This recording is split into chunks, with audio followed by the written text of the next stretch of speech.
You gonna let me know? We're ready? Yeah? I will. Give me 1 sec. Okay. All right, we are live on all channels. All right, so I'm going to call the advisory committee meeting to order on March the 23rd at 7:32 p.m. Hi, everyone. So we got a lot to get through tonight, so I'm not going to waste any time. So we're going to start with Alphabet. So you need to bring over Dan Butka, Ernest Hull.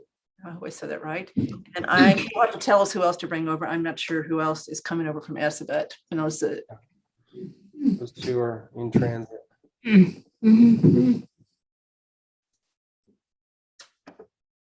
evening, folks. hey. You were close.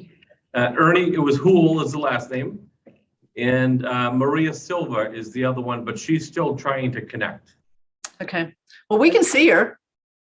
Yeah, you try to promote her now. Oh, fantastic. Welcome, Mr. Butka.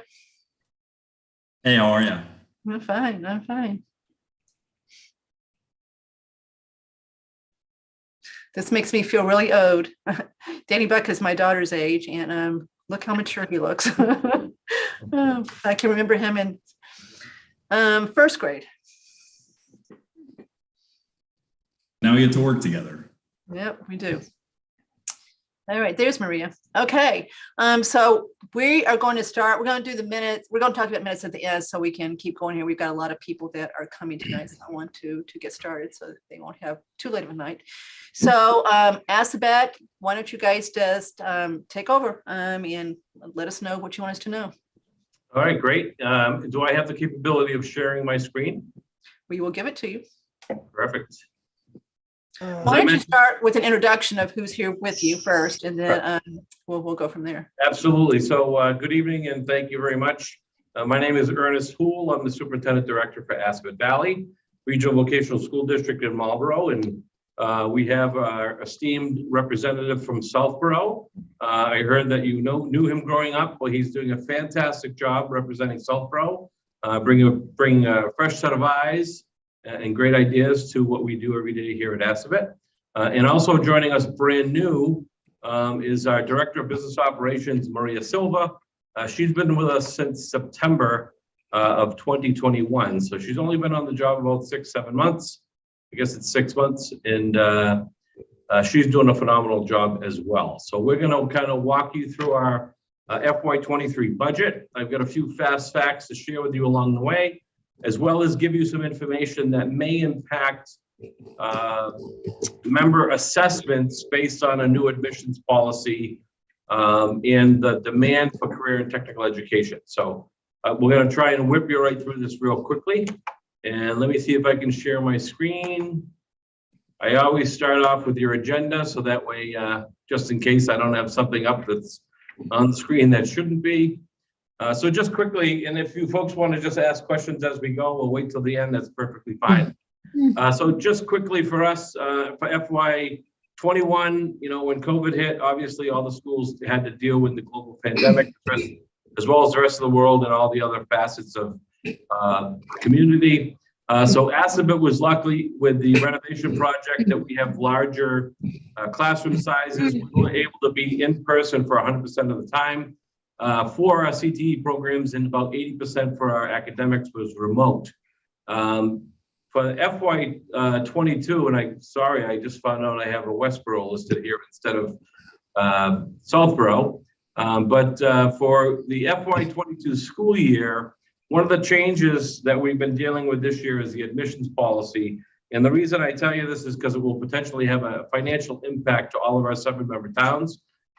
Just quickly, the Department of Ed changed the regulations to basically focus on equity, diversity, and inclusion for all students interested in looking at potentially enrolling in career technical education. Alphabet moved to a minimum criteria lottery. And within that lottery, we created a 3-year average for this first go-round, in that to make sure that all of our member towns were represented. So for Southborough, for this particular upcoming 2022-23 school year, which is for next year, there's 10 slots that have been guaranteed or allocated for Southborough. I can tell you currently at this point in time, we have 7 students that have applied for Assabet in some way, shape, or form with their enrollment for applications to move into the next school year as freshmen. And our application process is simply this: we removed all grades or attendance that potentially could be factors or obstacles to students wanting to apply. And we basically have students fill out an application. They will submit a letter of recommendation from anybody but a family member, coach, employer, priest, Boy Scout leader, Girl Scout leader. And then they basically do an informational interview, which is not graded. And then they get put into a minimum criteria lottery. So the reason it's important is that we have limited seats. We have about 300 seats for freshmen. And over the past number of years, we've had about a third of our student attendance from out of district. So that out of district tuition, you'll see in our revenue plan, we used to offset our member assessments. So currently in FY22, our revenue plan has $4.6 million. That is part of our revenue plan that offset the member assessments for this year. You'll see that our out-of-district tuition, the numbers are dropping. Actually, we only have 57 students in the freshman class from out-of-district tuition this year, down from probably about 130 when I started in 2015. So you'll see the revenue plan show a $3.5 million revenue. And over the next 3 or 4 years, you're going to see that to continue to drop. And that's in direct relation to our increased enrollment from our member districts of students being interested. And then because we have to service those in-district members first, it's going to basically not allow out-of-district students to probably get in. So just some quick facts here about Southborough. Currently, you have 23 students in the building. There is one postgraduate, a post-secondary student. So when you see the enrollment figures, it will say 24. This slide is just about the high school. So out of the 23, 6 students are receiving special education services. We currently have 1 student participating in our cooperative education program. I'm not sure if it's a junior or a senior, but that basically, instead of coming into their technical program for a week, that they should be here, they're all actually gainfully employed with one of our regional business owners. Of the 23 students that are here at Assabet, you'll see these are the shops that they're enrolled in. And so it looks like Culinary Arts is the winner for the students from Southborough. And then you can see the breakdown from the rest of the choices here. Last year, you had 5 graduates, 3 went directly into the world of work, and then 2 went into either a 2 or 4 year public college education. And then down below are just some fast facts for the entire graduating class of 2021. All right, so just quickly as I move and I put this on slideshow. So our FY23 proposed budget, here are the topics. I believe we sent that out to you along with a town meeting budget book, which has some more pictures and some more information, not really pertinent to the financial discussion. But we wanted you to have those, and that's what we'll be giving out at town meeting. But tonight, we're going to walk through these topics very quickly on some of the slides, and we'll spend some more time on others. I will say that with Maria being here relatively new, she has done a couple of things a little different than when Chris Lordo was here, our previous director of business, and we'll kind of explain those things. We also realized we did see a typo in the presentation, and we'll call that out for you. So our operating budget for FY23 is $24,108,684. As you can see, a little over $1 million increase. It's 4.3% overall. Some of the budget drivers, which we'll talk about, is basically getting back to a level of service and staffing that we had pre-COVID. The capital budget or your capital assessment is for the renovation project that the folks from when the school got renovated voted. And the $1,867,875, as you can see, is the 7/3 debt service payment. And it's a $55,000 decrease across the board that will be split up amongst the 7-member towns, and we have that breakdown for you. All right. Just quickly on the budget drivers. We're continuing to see that we have increasing numbers of ELL students. We had 2 years ago about 2.7. We jumped up to 3.5%, and now we're up to 5%. Students with disabilities, we tend to fluctuate between 25% of our population and 32. This year, we happen to be at 25%. What we're seeing is we're seeing less numbers of students with special education needs. However, we're seeing the level of needs increasing per student, okay? And so Assabet is a inclusion type school. We have all general education classes. We do not have resource rooms.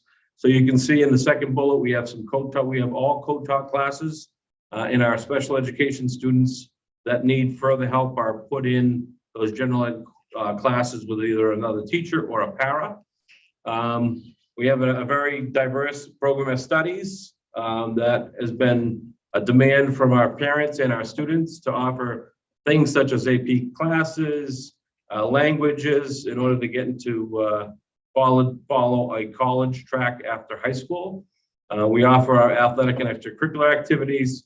And then also this contract meets all contractual obligations. We're in the 3rd year of a transportation contract with a 2.5% increase would be the max if it went to that. I am happy to say that in our contract, we do not have any additional fuel, extra fuel costs. So as the fuel has gone up, we haven't seen an increase with our busing. We also are moving towards a new healthcare plan. As folks may or may not know, but Fallon has got out of the commercial business and is now moving to strictly more federal-based Medicaid type programs. So we were forced to switch. We're going to be going with a Harvard Pilgrim Healthcare. For next year, we will see a reduction in our costs. I'm happy to say that our claims data was favorable. And just so the committee knows, our share of cost between the district and the employer for folks that were hired before July 1st of 2019, it's a 75-25 split. And for those folks that were hired after that same date of July 1st, 2019, it was a switch to a 70-30 split. So that's how we've been handling our healthcare. And then the last thing is that we're in the final stages of negotiating a new multi-year contract for our teaching unit and our paraprofessional and administrative unit, unit A and B of the AFT local 3199. So I can't give you any particulars on that, but we're hoping to have that tied up in the next month and a half or so. Any questions so far? So as far as having a number that we are going to be able to rely on as far as budget, right now we've got a number in our budget that came from you guys. So we've got 7 students committed so far, right? And we could put 3 more as far as a freshman class? Yeah, so between now and August, because we take applications up until school starts, there could be potentially 3 more students that apply that would potentially get in. Yep. So the actual final assessment to the 7-member towns actually comes later? Yeah, so the assessment for the member towns is going to be the figure that we give you tonight. Okay. The numbers are based on this past October 1. It's always the October 1st of the previous year. Okay, So so you do you- the same thing public school does. Okay, so that makes sense. Yep. So we actually do know what the assessment's going to be. Yep, we do to the point based on the governor's budget, but of course, if things change in the House of Reps or the senator, and then that final joint conference committee where they finalize the budget, if things change drastically there, that's the only thing that could potentially change, something to do with what kind of, foundation money we're getting or something like that. But yeah, the numbers you'll see tonight are based on the students that were here as of October 1, 2021.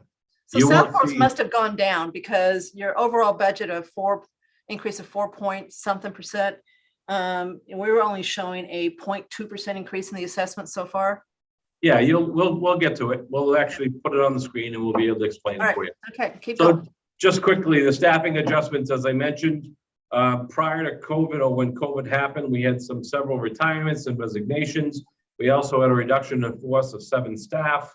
We're trying to bring some of those staff back. So we had about a total of 21 at the time. Next year, we're looking to add a librarian. We've had a para in there, a technical specialist. Basically, what that is that's a person to be able to help in the technical side of the educational programming to help those students that have special needs services. And then also, even if our general ed students that are not on an IEP or a 504, if they need some help in the shop side of things, because our special ed teachers tend to be all in the academic side. But what I will tell you is when we have students choose a career tech program, we do not discriminate based on what their additional needs are. So I mentioned an overall 25 to 32% of special needs. However, in a technical program, you could have upwards of 60 to 70% of the students in that program that are requiring special education services. So that's what the technical specialist is. The phys ed instructor, we had 4 at one point in time. We're down to 1. We're looking to bring 1 back. A full-time building substitute. I'm sure you'll hear from my colleague, Superintendent Meyer, that it's difficult finding subs. So if we can get at least 1 body that we know is going to be there every day, that's why we have a full-time building substitute that will be here. And then a paraprofessional, as we mentioned, they help in co-taught classes as well as some other aspects. The last thing is ASPID always looks toward grant funding. But with grant funding, you can only utilize it so long, and then you need to basically move that position into the operational budget. And this is what the bottom staffing change is. There's a 1 FTE, and it's a adjustment counselor that we have hired that needs to move into the operational budget because we've met the years for that. So this next slide, and then this will be my final slide, and then I'll turn it over to Maria, and I'll pop in and out as we go through. But you'll see that Southborough has 24 students. As I mentioned, when we looked at the high school, you had 23 9 through 12 students, and then there's 1, it says PG, but it should be post-secondary. That's a student that's potentially in our practical nursing program or our cosmetology program, which is an adult program. And because it's Chapter 74, we're able to assess that type of education, or it's part of our foundation budget. You'll see that you're actually 1 student less than the previous year. And you'll see, if you look, this was October 1st, 2021. So it's last year you had 25, so you're down potentially 1 student from last year. Let's see, and then the difference between FY 23 and 22, you'll see there's about a negative 4% difference. And the only thing I'll just share with you again, as I mentioned, the out of district towns, the towns at the bottom, you can see there's a -4, -10, -14. Those are towns that generally have had quite a few students that were here. But as we have more interest or heightened interest from our in-district member towns, those out of district students are unfortunately getting kind of pushed out from the opportunity. So I'm going to turn it over to Maria. I'll still operate the slides, but we'll have Maria take over from here. Hi, like Arnie said, I'm Maria Silva. I've been with the district for 6 months, although new to Assabet. I come from Greater Lawrence, where I spent the first 20 years of my career. So very familiar with VOCED, as I'm also a VOCED student, graduate. So here you have our Chapter 70 numbers and assessments right directly from Department of Ed. We're getting $7,477,986 from Chapter 70, and your minimum local contribution is $11,434,042. I'll break that down in the next slide, though, to show your assessment as well. So the minimum local contribution is a complicated formula. Everybody always asks and wonders, how this formula is done. It's really the city or town's ability to pay. So it's not based on students. It's not the percentages isn't based on the student. It's the town or city's ability to pay. It's their median income, their economic capability within their town or city, the housing market. There's so many factors in this formula, and it's pretty complicated. So I'm glad that the Department of Ed does it for us. So this is set by DESE. So for Southborough, you're down one student. However, you're still up just about $2,000. Again, I don't know the changes that happened in Southborough over the last year, but it's increased as far as the value that we are receiving for your student. So your FY23 assessment minimum local contribution is $402,741. So I think that's the most complicated part of people understanding how this minimum local contribution works. In FY22, Southborough opted to take advantage of the ESSER 2 reduction funds. So your overall FY22 assessment was really $386,629 based on that reduction. That's how you see. So if you look at what your assessment was this year as opposed to next year, it's going to look like a lot higher based on that reduction. But in reality, it's really just going from the 400,000 to the 402,000. So it's not as steep as it seems. If the person, Maria, what is ESSER 2? it was the money that was given to us for COVID. We got the ESSER 1 grant, ESSER 2 grant, ESSER 3 grant. And it was during the governor's initial numbers that came out in January of 2021. They told us that we were allowed to reduce the member assessments with this funding. And so we did so. And then by the time it went through all, like Ernie said, the House, the Senate, and by all the way till July, they took it back and said, no, you're not allowed to use this funding to reduce the assessments. However, Assabet decided to offset this assessment, the $337,000, with their out-of-district tuition. So does that answer your question? So everything except that last sentence. So how are you able to have extra out of state or out of district tuition to use? So we received again, I've been at Assabet for 6 months, so if I don't say this correctly, I'll let Ernie clarify better, but we receive out-of-district tuition based on the number of students that are here. We don't always utilize all the money that we receive. We can use it for other factors. It's a revolving account, so it's not money like the net school spending money that we get from Chapter 70 and minimum. We get it. We understand revolving accounts. So you just had excess funds you pulled out of that because you told that the towns thought one thing, the state took it back, and you wanted to keep the promise. Okay, we get it. Correct. That's what happened. Okay. So this is our revenue plan. Again, our Chapter 78 is close to 7.5 million. Our out-of-district tuition that we're utilizing for FY23. FY22, they use 4.6 because we're getting less students. We're only utilizing 3.5 million out of district tuition. We have our E&D revenue that we'll be using some of that money to offset some of the expenses, and we're using 300 from that, and then just other income that we're looking to receive next year, which is interest income, Medicaid reimbursement, and E-rate reimbursement. So it's going to be a total of $3,920,000. And then our regional transportation, the cherry sheet came out, and it's set right now to be $667,889, which is a reduction from what we received in FY21. In FY21, we received $795,000. So our regional transportation reimbursement has reduced. But our overall, and then your member assessments, which I'll explain in the next slide, overall, all the member assessments is $13,910,684. And our overall, this is where there's a typo later on, you'll see, but our overall revenue is $25,976,559. And later slides, you'll see the expenditures didn't pick up, I don't know, one line along the way. So you'll see the number be like 926,559, but that's just a typo. Okay.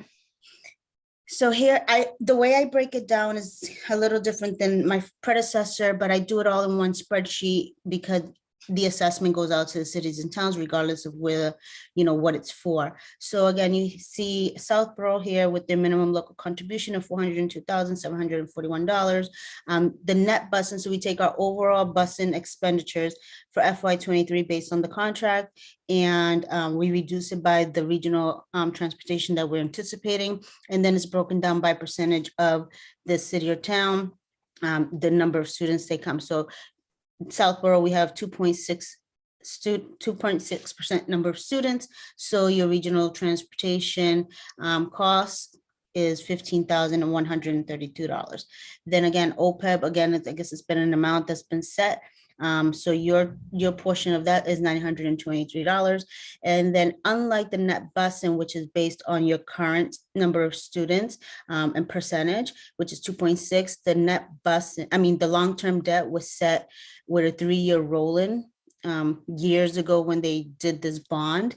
And so that number doesn't change. We'll see what that percentage is in the next slide, but your long-term debt commitment is $34,369. So your overall assessment for Southborough for FY23 as of today is $453,165.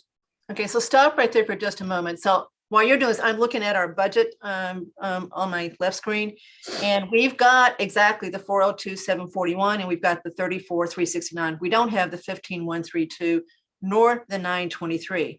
Unless there's some place that I don't list where they aren't. I don't think they are. So it sounds like we need to go up. We need to take our 437,210 and make it 453,165.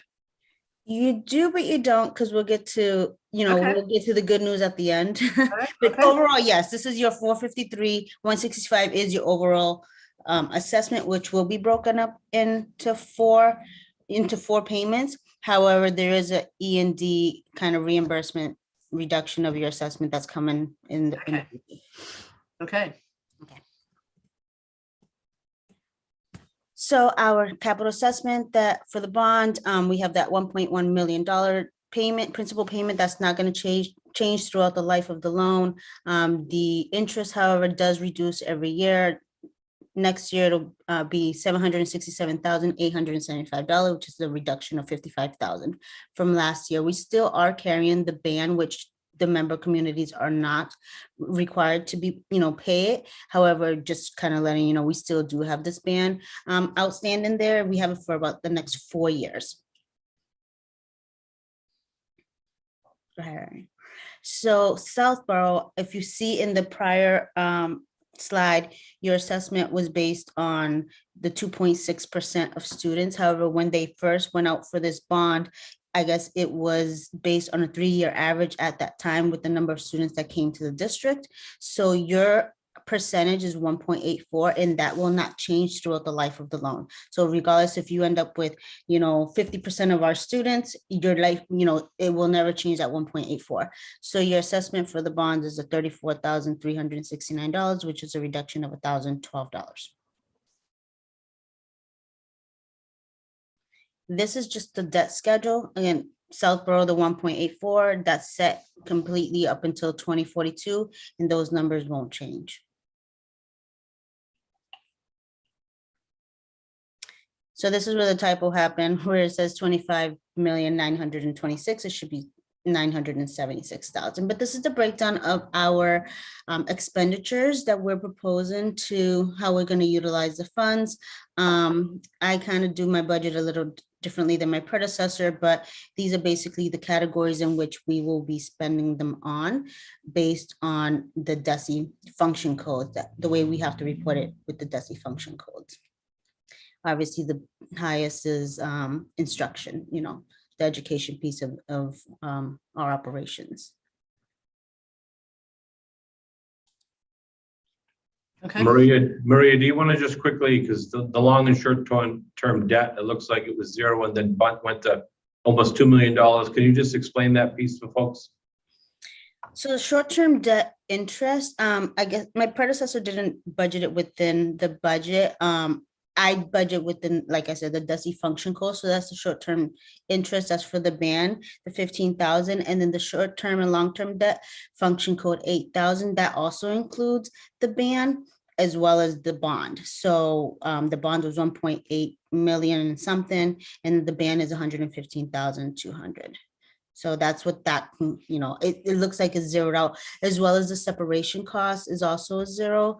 A long time ago, a few years ago anyways, DESI needed us to pull out the separation costs, which is our people that are separating from the district, whether it's for retirement or because they're leaving employment, and we're paying them out for vacation time or sick buyback. And they wanted us to pull these costs out and kind of separate it. So they gave us a whole function code. So I just budget according to function codes that DESI sets for us. Okay. These are our timelines. Again, I come from a different district where here at ASBA, everything happened really, really fast. When I came in, I didn't anticipate needing a budget in December without numbers, but here we are in March. This is more comfortable for me. March is a better time frame than December was. But so this is just a process and timeline. So if I can share my screen, am I able to share my screen? Yes. We will Okay. make you in. Just 1 second, Maria. Okay, just share. It says host disabled participant screen You share. should be, try again, Maria. You should be good now. As Maria is bringing this up, I'll give you the little background and then she'll share the good news. So we had a transition when Maria's predecessor left in July. I had found out there were a couple of audit reports that hadn't been completed.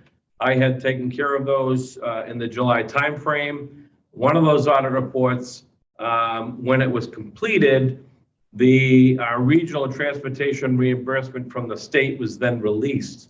So we got the payment in August, and because it was not spent in FY21, we had to make sure that we earmarked it in FY22. So what happened was with E&D, excess and deficiency, school districts are able to carry up to 5% of what their total budget is. When we got this transportation reimbursement that had come in, it put us over that 5% threshold. So what Maria's screen is showing you here is we had about $864,765, which was the excess of the excess and deficiency that we could carry. So we need to return that back to our member communities. So the way we're handling it, it was a vote from the school committee. The best way to handle it is that in the first payment of FY23, like Maria mentioned that we send out quarterly payments. That first quarterly payment will have your member assessment, and then it will be minus the 22,807 that you see on the screen for Southborough. And then that first quarterly payment will be whatever the assessment minus the 2207, and we'll take care of it in that first round payment. So the assessment will be reduced by 22,807. I don't know if that actually gets to the number that you're talking about that's on your figure. Okay. No, because that clearly is two specific numbers that you've got, which is the budget assessment and the capital assessment. So that's the only two that's in here. It didn't have the busing or the OPEB. So it's still going to, so I think it's going to be a little bit above what I've got here. When you add those in, then take off the 22. So before we leave tonight, let's compute it and make sure we got a good number as far as what. It should, yeah, it should, because it was 15,000 and then 900. So it'd be about 16 something, not even 17,000. So I think you'll still be in the Oh, black. you're right. So it should go down, Maria. Right, So it'll reduce. It'll be Okay. reduced a little. yep, every little bit helps too.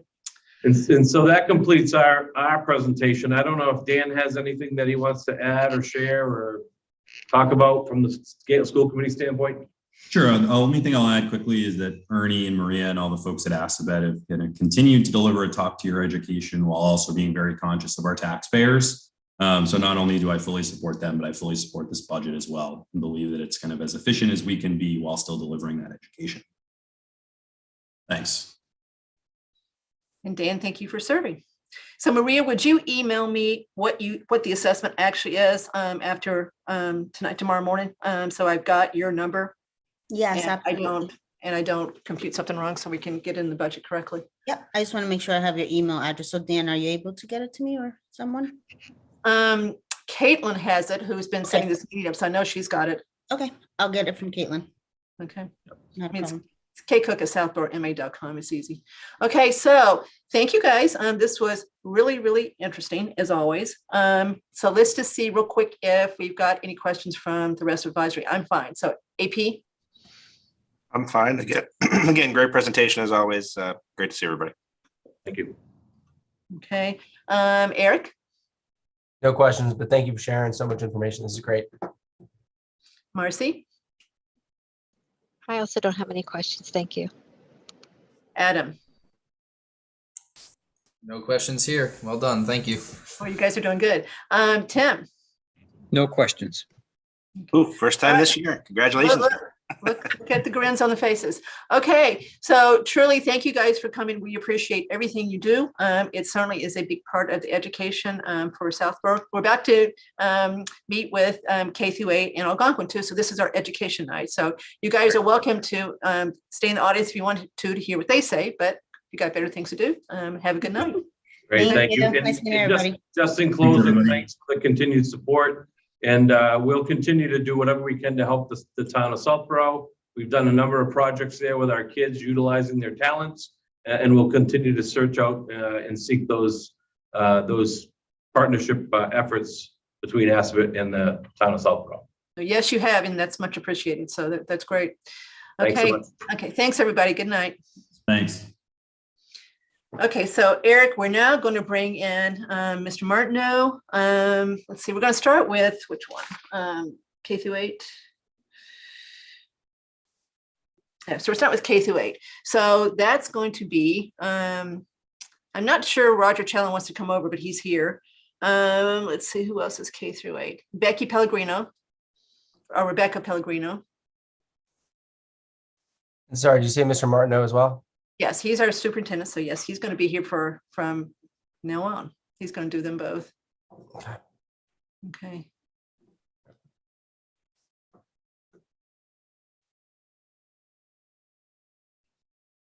And Tom Wilson's here. So we got to get him over. Yeah, I've tried bringing him a couple times. I'm not sure. I think Tom had to put the kids to bed, so I think he's just logged in, but is All right, that's away fine. from keyboard. So Roger, will you let us know whether you want to come over or not? I know I didn't think you wanted to come over, but if you do, raise your hand and we'll bring you over. So leave him there for the moment because he didn't say he wanted to come over when he sent me an email. He said he's going to be listening. So we'll leave him there for the moment. Greg, who is Kim Tollender? Yes. K-8? Okay, so Kim should come over.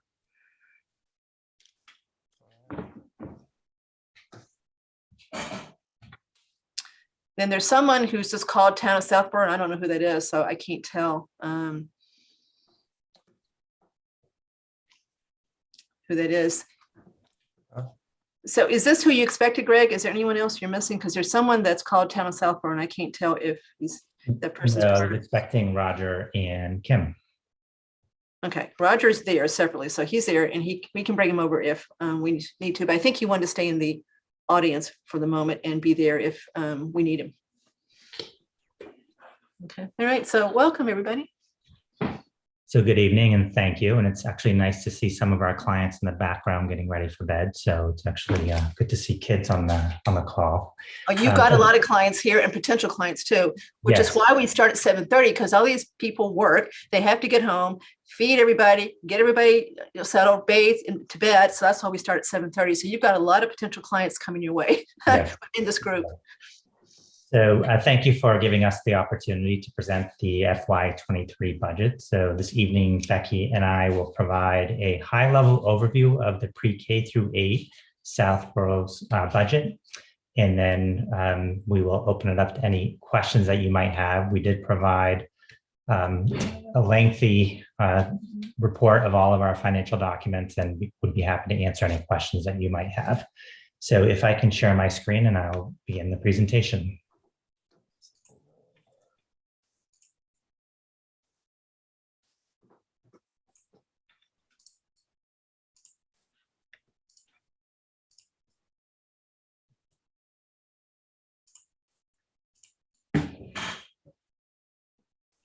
So first, I always like to begin by talking about what our mission and vision are. Our mission is quite simple but powerful. It's really to educate, inspire, and challenge all students.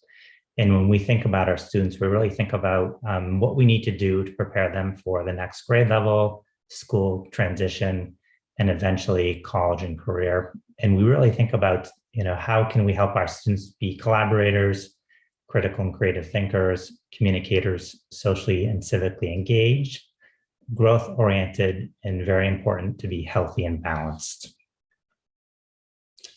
In terms of our work through the budget process, we always begin the year by thinking about what are the budget priorities. And the school committee does spend much time thinking about what its budget priorities are. And we have 9 budget priorities that we hope to accomplish through this budget. So the first budget priority is really to fund the high priority items as identified in the district strategic plan, Vision 2026. The second is really to implement innovative instructional practices that engage students in developing and demonstrating their knowledge and skills through rigorous, innovative, and relevant learning experiences. Thirdly, provide all students access to challenging and culturally responsive learning experiences that meet their needs.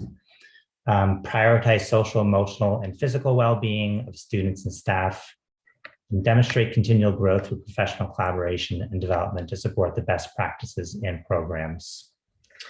And the last 4 are to maintain and improve sustainable, efficient, and attractive and well-maintained schools, maintain student to teacher ratios by using the school committee's class size policy, and sustain a multi-year technology cycle of renewal growth and maintenance.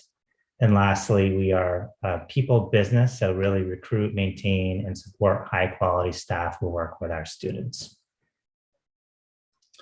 So as we entered the FY23 budget season, we really identified 3 variables that were unknown. The first is Chapter 70 funding and new legislation, the Student Opportunity Act. The first, we have learned of what our chapter funding is for the governor's budget, but we still are expecting some more fine-tuned numbers as the state budget moves through the process. And specifically around the Student Opportunity Act, the Student Opportunity Act speaks to reimbursing districts for out-of-district special education transportation. We did see an increase in that reimbursement last year, and it's supposed to be implemented over a 5-year period. So next year will be the 2nd year of implementation. We are also monitoring closely our out-of-district special education funding, known as circuit breaker. And typically that is funded at 80%. And we did see a slight decline in the governor's budget with circuit breaker. But again, we are hopeful that as the budget moves through the state process, we will see an increase. And lastly, new to our budget process, this is not something we've been concerned about in prior years, but really inflation. We are seeing an impact on the purchasing power of a dollar. We are seeing costs go up, so it's something that we did try to factor in our budget. So in terms of where we are in the budget process, so we always begin the budget process with the leadership team and teachers thinking about what if there were no fiscal constraints, what would we ask for, what would we want to support our students? And those requests came in from educators and principals and district leaders at a 9.85% increase. We knew that was did not fit in the fiscal context of the community of Southborough, but we always think it's an important exercise to think about, thinking outside the box. What do we hope to accomplish? The leadership team and educators did spend some time looking at that budget, and we were able to reduce that budget to a 4.75%. And then again, through the final process, the leadership team and educators and the financial team were able to reduce that 4.75% increase to a 2.53% increase, which represents a $549,009 increase over fiscal year 22. In terms of the budget increases that we see with this particular budget, we did see a small increase in transportation. We also saw an increase in instructional hardware. We did defer some purchases through the pandemic. So we are trying to restore some of those purchases that we deferred. We also have an increase in maintenance and buildings and grounds. We did enter into new contracts, which increased the costs. And lastly, the largest increase in terms of budget drivers was really our salaries and increases in COLAs. And this, we are entering into the third year of a 3-year contract with the Southborough Teachers Association. So again, the budget increases represented a little over $549,000. So the recommended budget that we're presenting to you this evening is actually school committee voted budget is $22,283,443, which again is a recommended budget increase of $549,009 over fiscal year 22 and is a 2.53% increase. I will share that this is, for the most part, a level services budget. And I was ensured to impress on the community that level services is at a high level in the community of Southborough. We have low class sizes, we have excellent programming for our students, and we are well resourced. And I think that this particular budget continues that tradition in the community. In terms of growth areas that this budget represents, we have 3 specific growth areas. The first is that we are adding a special education classroom to meet some of the needs of our learners. This is a split, this is a partnership with our Northborough counterpart. So we will have a 0.5 FTE special education teacher in Southborough, and the other 0.5 will be from Northborough. And the students entering this program requires some additional support. So we're adding 3 additional ESPs. We're also adding to this budget a 0.2 reading specialist at Finn Elementary School. At Woodward and Neary School, we have full-time reading specialists. And at Finn right now, we have a 0.8. So this would bring parity to Finn, Neary, and Woodward with a 1.0 reading specialist in each of those schools. And lastly, this budget does add reading to a 1.0 reading tutor to be shared between Finn and Woodward. This reading tutor will work very closely with a reading specialist at Finn and Woodward to really support our learners.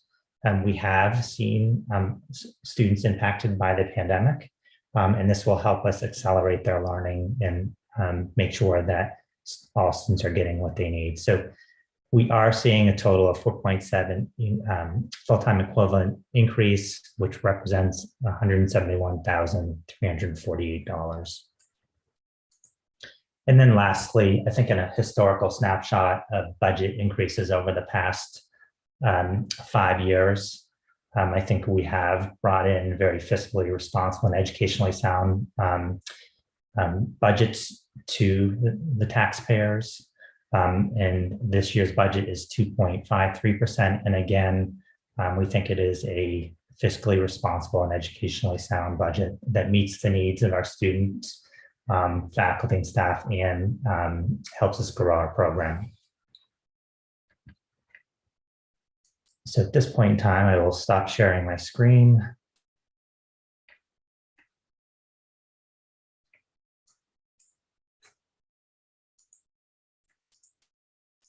I can find stop sharing. Usually if you scroll up to the top, there might be a bar that appears. I see new share. Oh, there it is. Got it. Thank you. Otherwise, you probably would not want a tour of my desktop. So.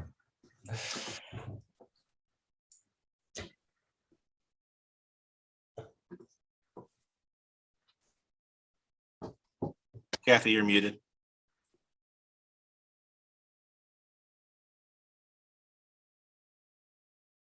All right. So I said, I always try to close everything, Greg, before a meeting starts, because I've been caught, with things that you really shouldn't be showing everybody else. See it. So that was great. I saved Algonquin to second, because I think that's where we're going to have most of our questions. So we could do this one fairly quickly. So I was a liaison for the school. So I've had my questions answered. So I'm just going to turn it over to everybody else as far as specific questions, but with a couple of things to make sure you keep in mind. The rule is the school committee basically asks for an overall budget to be appropriated. We do not get into individual line items as far as, like we do other departments. We don't recommend, removing hotspots, et cetera. We just look at the overall request, and that's what we basically either recommend or not. They've got the ability to move things around inside their budget as they need to. So we don't generally start looking at every line item, and you can ask questions, but we really are focused on the overall request instead of the details. Greg, can you and Becky explain what you do as far as the revolving fund, which is basically the school's reserve fund, so that everybody understands that you do have a little pocket of money that you can use for other things that aren't budgeted, things go wrong, etc. So you generally don't rely on the town reserve fund. So I want to make sure that's clear. Sure, Becky, do you want to explain the revolving fund? Sure. So we do have a facility rental revolving account, and there are guidelines that are issued by the Department of Revenue when it comes to revolving accounts. So that fund actually takes in all of the rent from those entities who are renting space within our buildings. So at this point in time, we do see rent from both Northborough and the region for the central office space. We also see rent from Aspet Valley Collaborative for 2 special education classrooms that are housed in 2 of our schools. We have rent from Southborough Extended Day Program, and then also from some of the youth basketball leagues in town. And then any other entities who may wish to rent our facilities. And so those funds are limited in their use, where it does have to be related to the upkeep of our facilities. So we have used that in the past for the Woodward paving project. This summer, we intend to use it for a paving project at the Finn School. We also used it this past fall when we had the electrical issues at Trottier and had to put in a new electrical panel. And so really, we are, like I said, we are limited in what we can use those funds for, but it is nice in case of emergency to have something to fall back on. And it would also, prevent us from, or not prevent us, but we would not have to go to the town for any of these unexpected expenditures. And the only thing I would add is that, I think new this year, we are bringing projects to the capital planning committee. And again, although we don't need approval, we are trying to work within the context of the town's master plan and larger projects. So again, it's another partnership and synergy in terms of what the town is trying to accomplish and being transparent of how we're using those funds. And everybody recalls the capital schedule, the Finn parking lot is on it with a funding source of the rent revolving account. So it's there. It was vetted by capital, as Greg said. So that's all good. Okay, so this is what I spent a lot of time trying to figure out. That's why I'm bringing this up. The Northborough pre-K program is housed at Finn.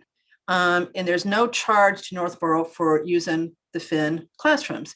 So the question that was put to Becky and Greg is, can we take a look at this and see if what each town provides the other is equal, so that there really doesn't need to be a transfer of money between the 2 towns? And they did that, and they're not finished with the study. But the preliminary conclusion is that it looks like it's going to be fairly equal as far as what Northborough does for Southborough and then what Southborough does for Northborough. So there's probably not any new revenue to be gained from that. They're not finished though, so we'll see the report and actually look at it. However, with the Assabet Valley Collaborative use of the classrooms, there is some new revenue to be gained. The rate that they have been paying for a long, long time is far below fair market value as far as what they're using. So that study they're doing will let us know what they think those numbers should be. And that will then generate some new revenue, which will probably stay within the K-8 rent revolving account, because we've got to be careful. The other thing that they may lose, at least directly, is the rent from South Brookston and Day program. You probably read about what's the changes that are being made as far as that goes. I think they've got a plan to maybe replace that with a piece of the tuition that the children who participate will go to. So it may work out, but long run, it's still going to go into, the town through the K-8 revolving account as far as Assabet Valley. So there may be a little bit of new net revenue that we will receive by doing the study. So the study is not final. We'll get it soon, I assume, and then we can talk about it. But that's one thing that I really focus on, because at one point I thought that the pre-K tuition that is paid actually was going into that account. Also, it's not. It's being handled by region, and the budget that we see is net of that tuition. So there's no big windfall going into the revolving account from the pre-K tuition. So I got that straightened out, because that's what I thought before I started talking to them about it. So I think 2.53 is just a pretty good overall historic increase. Years ago, long before Greg, long before Becky, the relationship between advisory and the school committee was rather contentious. It was because the year-over-year increases were really, really high, 6-7%, things like that. So we haven't seen that in a while. The school budget drives the town budget. If the schools come in with a 5 or 6, 7% increase, we can't do anything we're in trouble because the school piece of the budget is so big. So, 2.53 is lower than the rest of the town. So I think they have strived mightily to try to come up with a budget that fits nicely with the town's overall finances. Okay, so having said that, as kind of an introduction, I just want to turn it over. Can we bring Roger Challen over? Eric, he's got his hand up.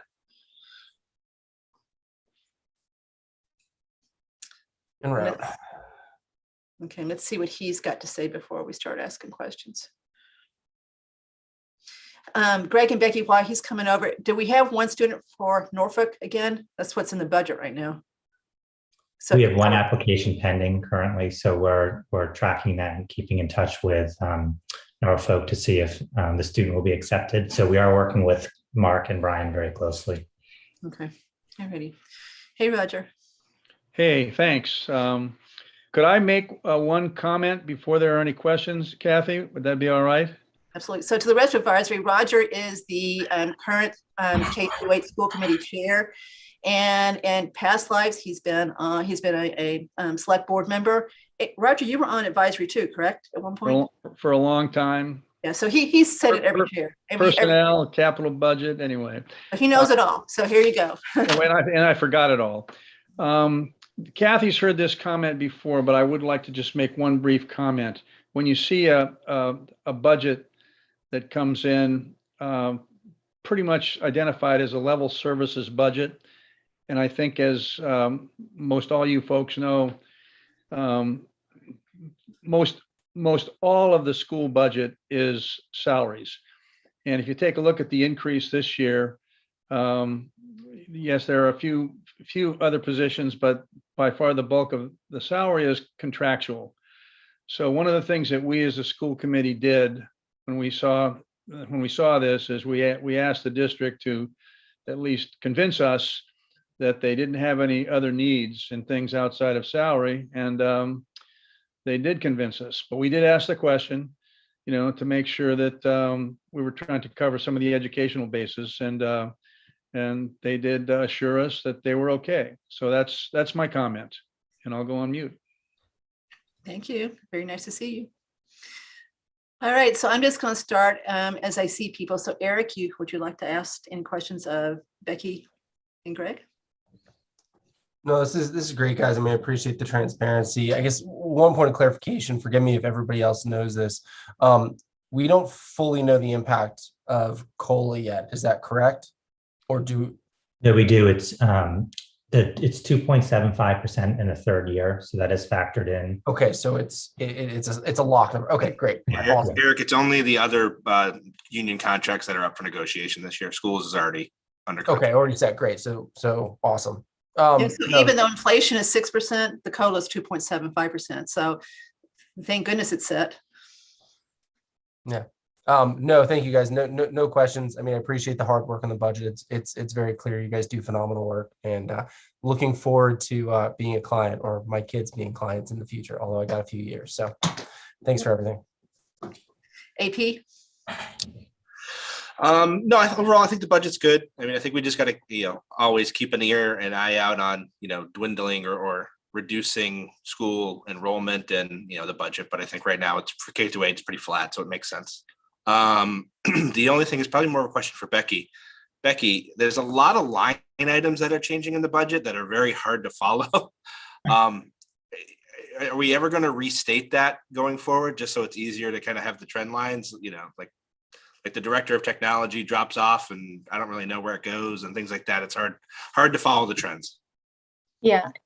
So what we tried to do with this budget is we looked at the DESI chart of accounts, and I think Maria actually referred to that in her presentation as well. And we had some salaries and some expenses that were in incorrect codes. And it had been making it difficult. We have to submit an end of year report every year to DESI. So we had crosswalks that had been built in order to create these reports. And so we've had conversations about this, and we made the decision to go ahead and make these changes in the accounts. I can share a presentation that I put together on those changes. But we basically, we moved like the director of instructional technology into a new line account, and then the director of information technology into a separate line account, just to really make sure that we were staying in line with the way that DESI wanted us to report those expenses. Yeah, I think it'd just be helpful, at least for me, even just like the DESI 4-digit code level, to Sure. have like a restated number. Yep. Right? Yeah, if you want, I can share my screen and share that presentation if the committee wishes. Let's not do that tonight, but it's Becky, maybe I misunderstood you, but when I asked you about this, didn't you say that you could fill in the prior year numbers so that we really could do a year-over-year comparison? Yeah. I have started that work actually. And what I had prepared for tonight was just showing where people went in that budget. But I can give you those numbers as well at a later time. All right. Is that okay, Andrew? Yeah, we don't need to go over it tonight, but everything else look good. Okay. Is that it for you? Yep. No, it's just, I'm a finance and budget person myself. So restating of accounts is in my DNA. Andrew, and I'll just add, Andrew, we spent a lot of time thinking about when do we make this correction? Because as soon as you make the correction, is that crosswalk document that you have to create so you can look at historical numbers. Exactly. Yeah. So we made the correction this year, and again, we can get that data to you so you can do the crosswalk and see where the money's going. Perfect. Marcy? Good evening. I saw your presentation to Board of Selectmen, and I think that night all my questions got answered. So I don't have any for you tonight. Thank you. Adam? Yeah, hi, good evening, everyone. My questions were also already answered between Roger and Andrew. I am, unlike Andrew, maybe not a budget geek, but I did find it very hard to follow all the different line items. I did try, but so I think that would be helpful to kind of maybe at a later date understand some of that movement. But yeah, nicely done, and no questions for me. Okay, Tim. No questions. Thank you. All right, Tom, I don't know if you're here or not, so I'm going to give you, there he is, he's here. Oh, you can hear me. Thanks, Kathy. Okay. No questions. Thanks for your time tonight and for all the work that you do for the schools. As you said at the beginning, Greg, your mission is simple but important, and that's certainly the case. As Eric mentioned, I have some future clients coming, and I'm a past client myself from many moons ago. So thanks for all that you do to all of you. Customers coming your way. So unlike Algonquin, which we're going to get to next, if the final budget for fiscal year 23, the state budget increases chapter 70 funds, that goes right to the town. So this budget we're looking at won't change. So they're done. This is it. So they voted it, and this is it. And I think it looks good. Okay, so I think we're done with K through 8. So let's turn to Algonquin, where I think you're going to get a few more questions. Kathy, just to elaborate on that. So if chapter 70 goes up, just our local receipts will go up, right? It's not local receipts, it's local aid. So you got local receipts, local, so local aid, yeah, will go up. So the number that's in the spreadsheet right now is what we know from Baker. And then the legislature usually, Greg, correct me if you disagree, usually goes up. And remember, right now, the state's awash with money. And it's a truly traditional fight. You've got the Republican governor who wants to lower taxes, and you've got the the Democrat legislator who wants to spend it. So we'll see what they end up with in the day. So it's going to be an interesting few months as far as where they end up with for next year. Okay. All right, let's turn to regional. Kathy, can I just comment on one other important point, and that is really around the Elementary and Secondary Emergency Relief Fund. So we did receive ESSER 3 money in the amount of, I believe it was, so you have it written down here, $281,500,000. So there are some initiatives that we're moving forward with the funds. Part of the funding is supposed to be used for learning loss 20% as a result of COVID. And we do have several years to expend that fund. We're being very conservative. As we know, the current fiscal landscape, we don't know what next year will look like. So we're trying to be mindful of what future budgets will look like. And we're also making sure that we're not adding positions to the budget, that once the grant funding is expended, that then we create a budget deficit, a shortfall. So I just wanted to make a comment on that as well. What did you call the money? What were the? It's the Elementary and Secondary Emergency Relief Fund. ESER. Okay, so thank you for telling us, and we applaud what you're trying to avoid doing, which is cause a big blip in the budget once the funding is used, and you need to keep it in your budget. Okay, that's great. Yeah, Kathy, this is Roger. If I could just say it was nice to see everyone, and I'm going to end up dropping off here. All right, we're turning to Algonquin. So thank you. Okay, thank you. See you. All right, so now, Greg, you're back on with regional. Kathy, I'm not sure if Paul Desmond is in the audience. Oh, he is. Excuse me, he is here. So let's bring Paul Desmond over. He is absolutely here. And I'm not sure if Paul Budka is in the audience. Well, if he is, he's Town of Southborough 1, and I don't know who it is. So can Town of Southborough 1 raise your hand if you're supposed to come over? So they're not raising their hand. So I don't know who Town of Southborough 1 is, but I don't think it's Paul Budka. All right. Did you see we met with his son for Assabet? Yes. So that was very nice. All right. So, and again, I'm pleased to be able to present to you the Northborough and Southborough budget. And this is the school committee voted budget. And I will not go through the mission, vision, and portrait of a graduate. That is constant through our 10 schools. But much like the Southborough School Committee, the school committee does start the budget process thinking about its budget priorities. And this year, the budget priorities for the school committee are as follows. Prioritize social, emotional, and physical well-being of students and staff. maintain high quality staff, instructional programming, and instructional resources, including technology, strive to achieve class size according to school committee policy, prepare all students for high levels of success in college and career readiness, fund the initiatives to the school improvement plan and Vision 2026, and create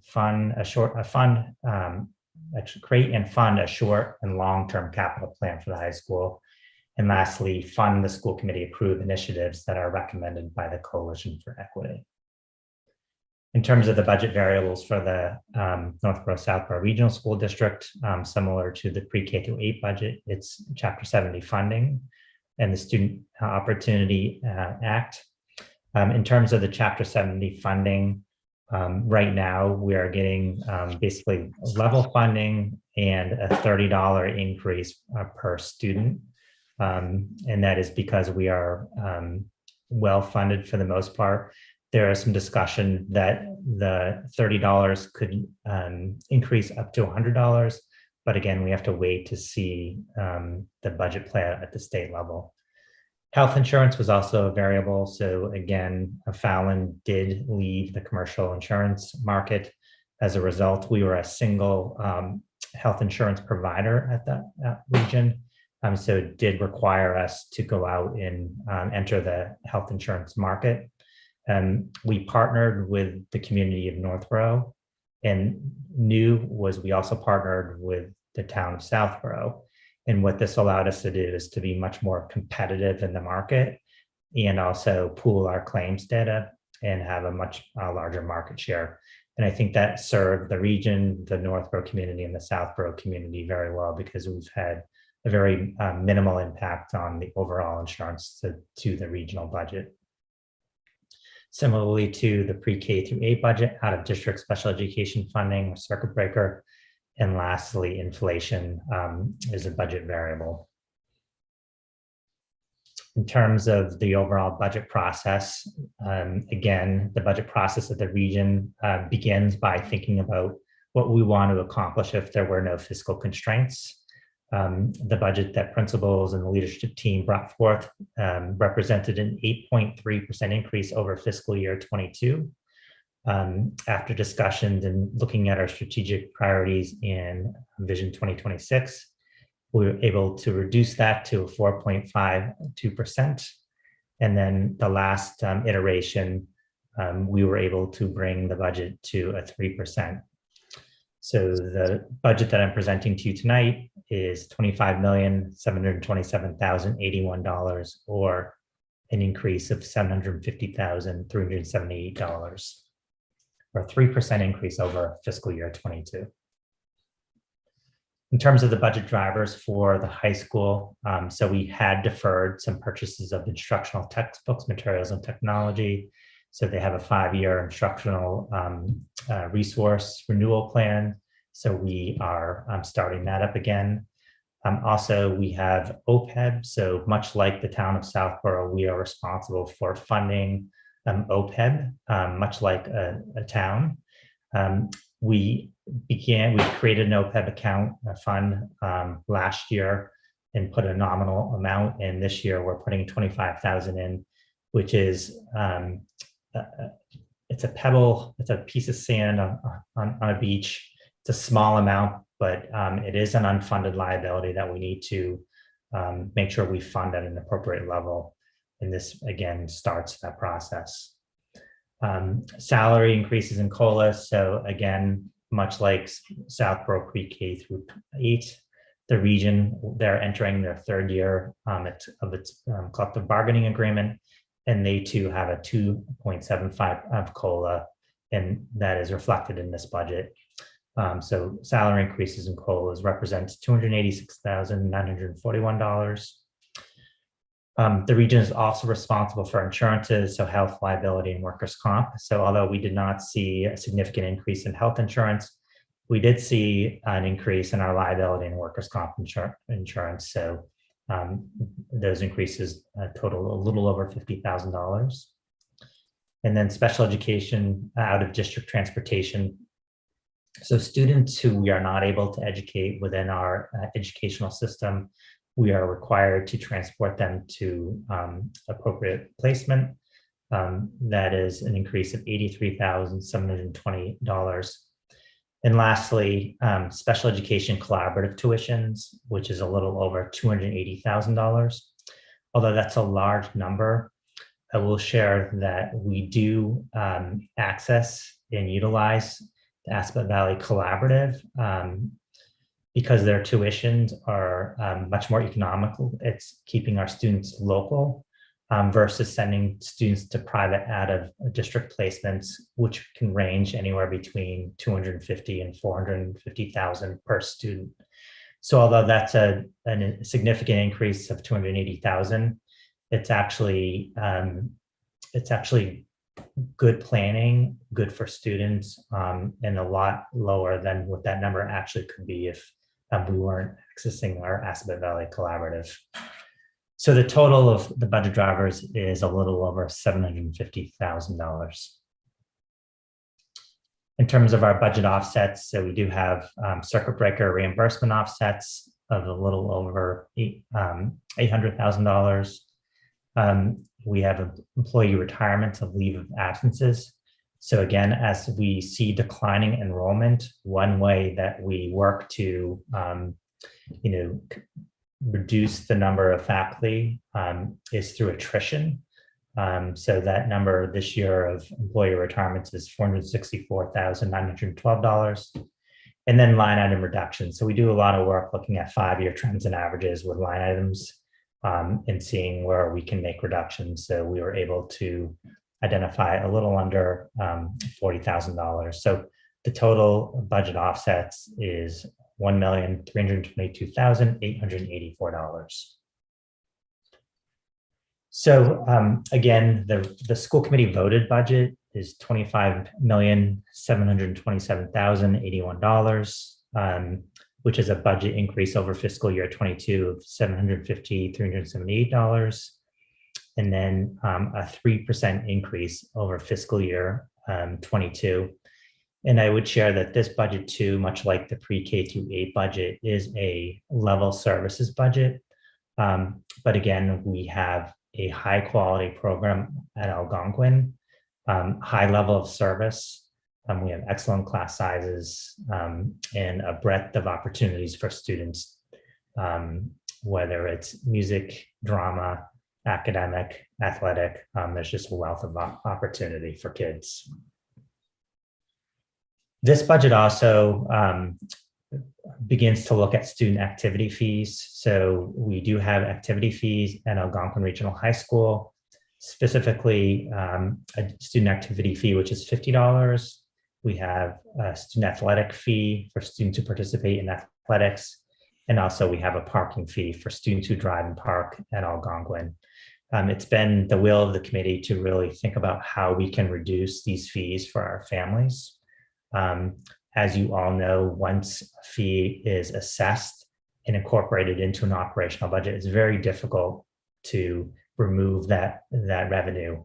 And for example, our athletic budget is offset by a little under $300,000 in athletic fees. So again, we're trying to reduce the need to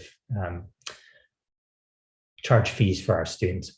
But in this budget, we are attempting to reduce the student activity fee. So we put forth a plan, a 2-year plan. So the first year, we're reducing the student activity fee from $50 to $25. And then in fiscal year 24, there will no longer be a student activity fee.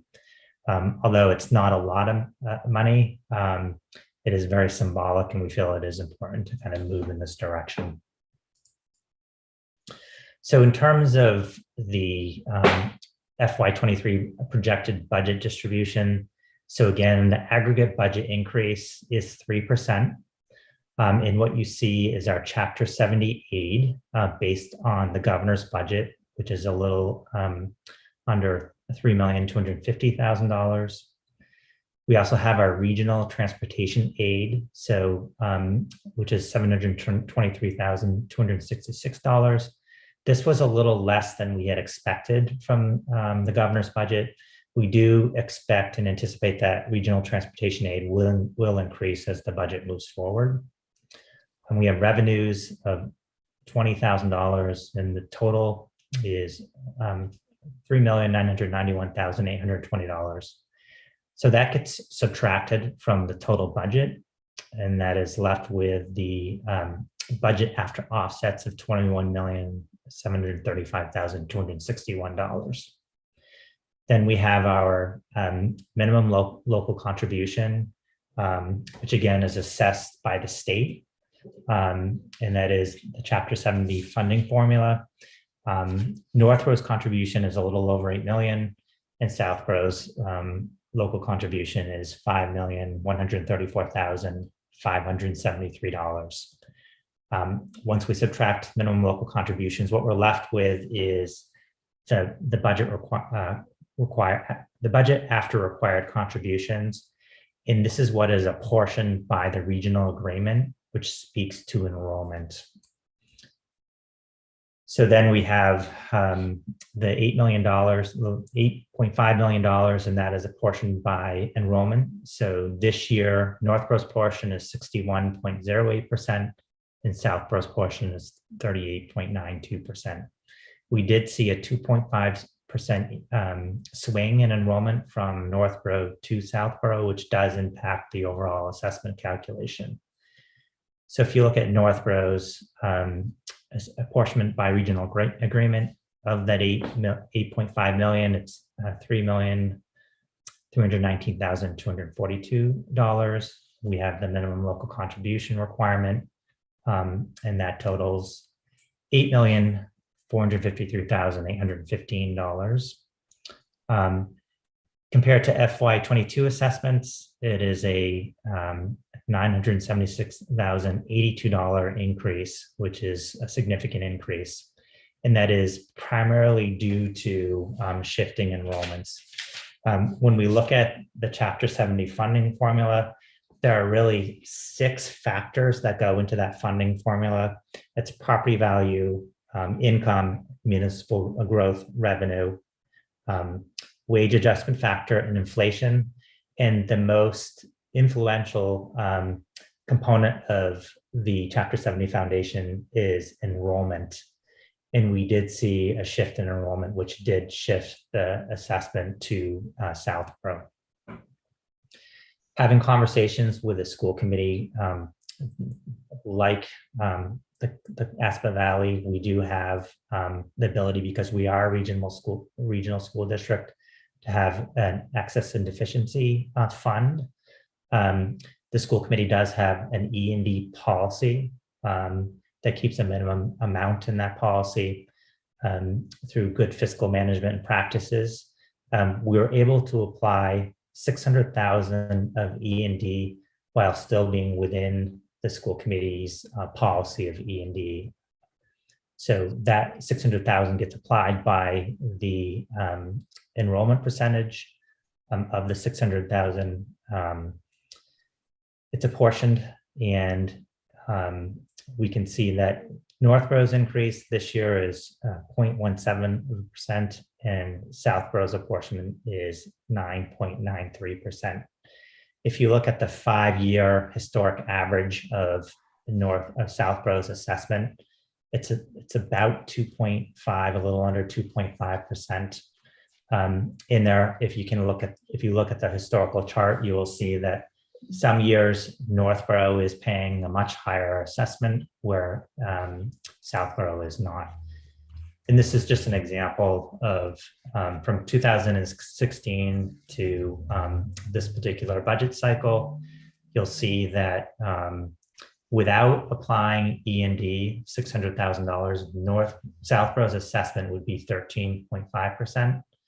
With the application of the $600,000 of E&D, it is reduced to 9.93%.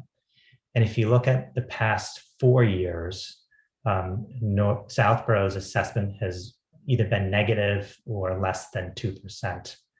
And if you look at Northborough's assessment, you can see in fiscal year 19 and 20, they were the recipients of a much larger assessment as a result of increased enrollment in Northborough. So at this point in time, I will stop sharing my screen. And again, we provided you with a wealth of information and would be happy to answer any questions and provide any clarification that you may have. Okay, so let me kick this off with a couple of points and then I'll turn it over to everybody for questions. So you got to look at region as a separate town. That's how this makes sense to you. It's a separate town.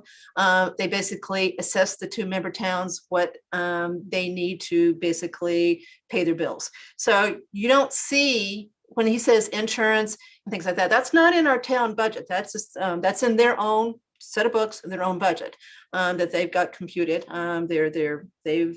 They've voted on that, and that's what they have agreed to assess the two towns for fiscal year 23. One thing that is going to help us a little bit is that they're comparing the actual assessment for fiscal year 22 to the proposed assessment for fiscal year 23. We don't do that in our spreadsheets, and we always use budgeted numbers for the previous year. So the budgeted number last year was a little bit higher than what the actual assessment was. They were actually able to lower it as the year started to make the actual assessment lower. So that makes their year over year higher than what we're going to see on our spreadsheet. Our spreadsheet says 9%. So, and they say 9.93. So it's a little bit less than what they're showing as far as the way we look at this. So that's, I thought that was something I should mention. But now let's go back to E&D. So the term E&D, excess and deficiency, they are allowed as a separate entity to basically retain up to 5% of their budget if they have an excess, if they have a surplus in a year. And they put into this account that is similar to our reserve fund, is similar to the rent revolving fund, and it stays there. It's a permanent account. It can build and build and build with that addition to it. So they've got this account. I don't know what's in it right now, Becky, as far as the total goes. But there's an amount of money in it. And then as part of the work the school committee does, once they've got their budget, and then understand the impact to the two member towns, they can vote to use a piece of that to try to lessen the pain if it looks like one town is really going to get socked because of the population change. And that's what's happened this year. Until this year, it was going the other way. So they had to work really hard the other years to get Northborough's assessment down. And we knew this day was probably coming. I mean, it can't keep, going our way year after year after year. So we knew it was coming. It's a little shocking this year as far as how much it is. This is not a little assessment. So that's how we've gotten to where they are. So the overall budget is only going up 3%. But because of the population shift, our piece of that budget is going to go up 9%. So it's a lot. As far as the year-over-year number, it probably is going to get questioned at town meeting. I would imagine there's some people that go through and just look at increases and hold those budgets. So it's probably going to have to be explained in some detail at town meeting because of the amount of it, if it doesn't change between now and then. It's my understanding that region's done. They voted. This is what their vote is or not. They don't have any more work scheduled to do on this. Greg and Becky think that when we get the final chapter 70 allocation, that may allow the overall budget to be reduced and therefore the assessments to go down, but that's going to occur after town meeting. So the number that would go to town meeting, unless something else changes, would be the numbers that Greg and Becky are talking about tonight. All right. Okay, so having said that, I'm going to again go as I see people. So Eric, do you have any questions for Becky and Greg? Yeah, there's a lot of good stuff here. Can I go last? I've got a couple things, but I don't formulate in my head. So if I can go last, that'd be better. Okay, you can go last. Absolutely. And AP, I'm leaving you for last, next to last on purpose. Marcy? Again, I think all my questions were answered on the first go around of the presentation, so I don't really have any questions tonight. Thank you. Okay. And one thing I failed to do as we got started is to welcome Mr. Desmond. So Paul has been on school committees for a long time, as long as I can remember. He used to be on both of them, K through 8 and Regions. Now he has elected to be on Regions. So welcome, Paul. Okay, Adam, you want to go next?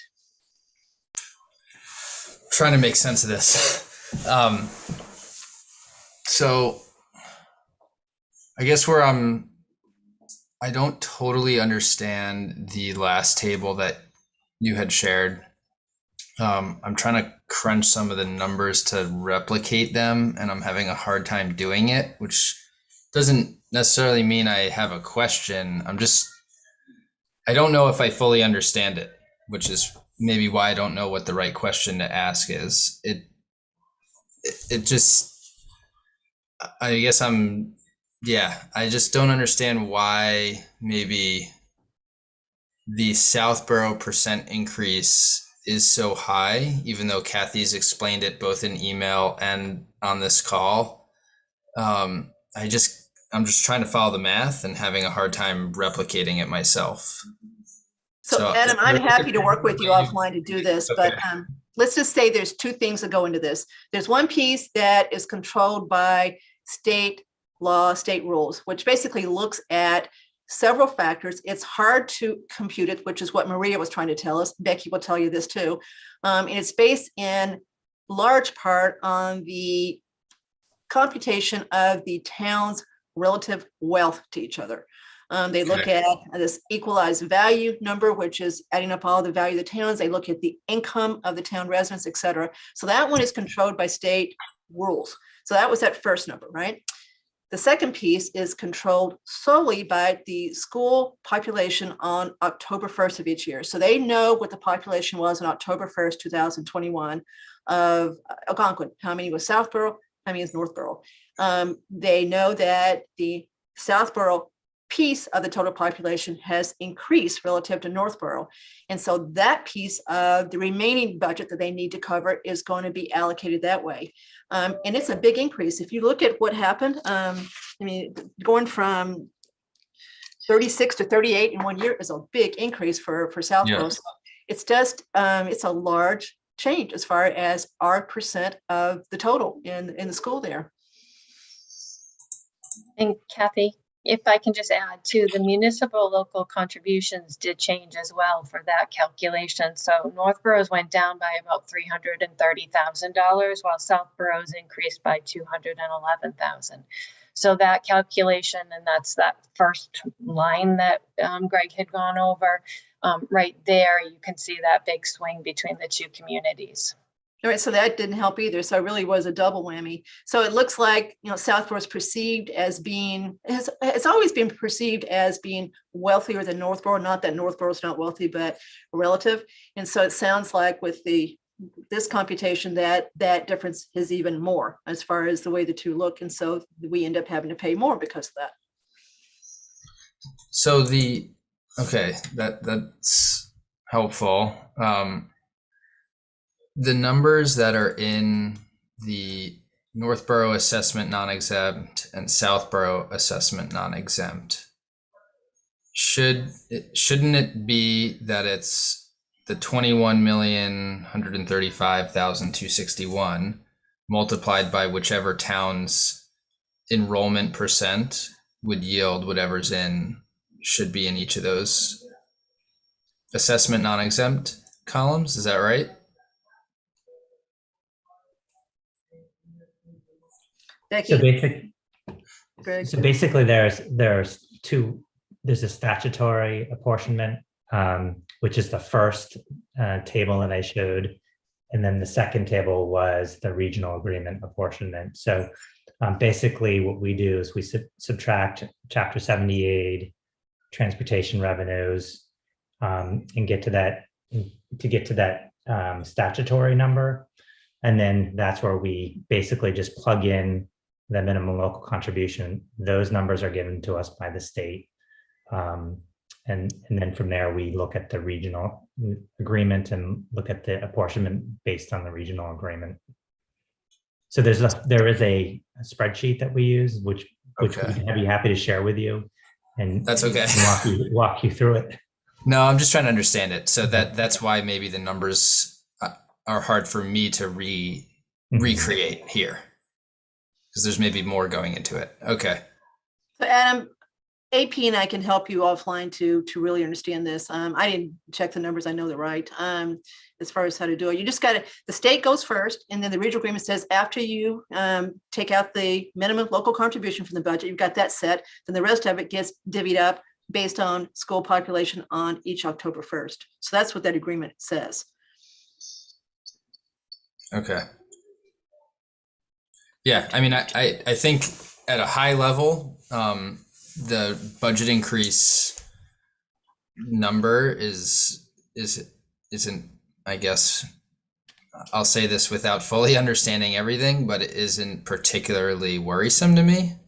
So I'm sure there's some particulars that other people are going to have questions about that I may not just be picking up on here, but I guess at the highest level here, looking at the recommended budget increase, it seems reasonable and in line, so I guess I have no questions.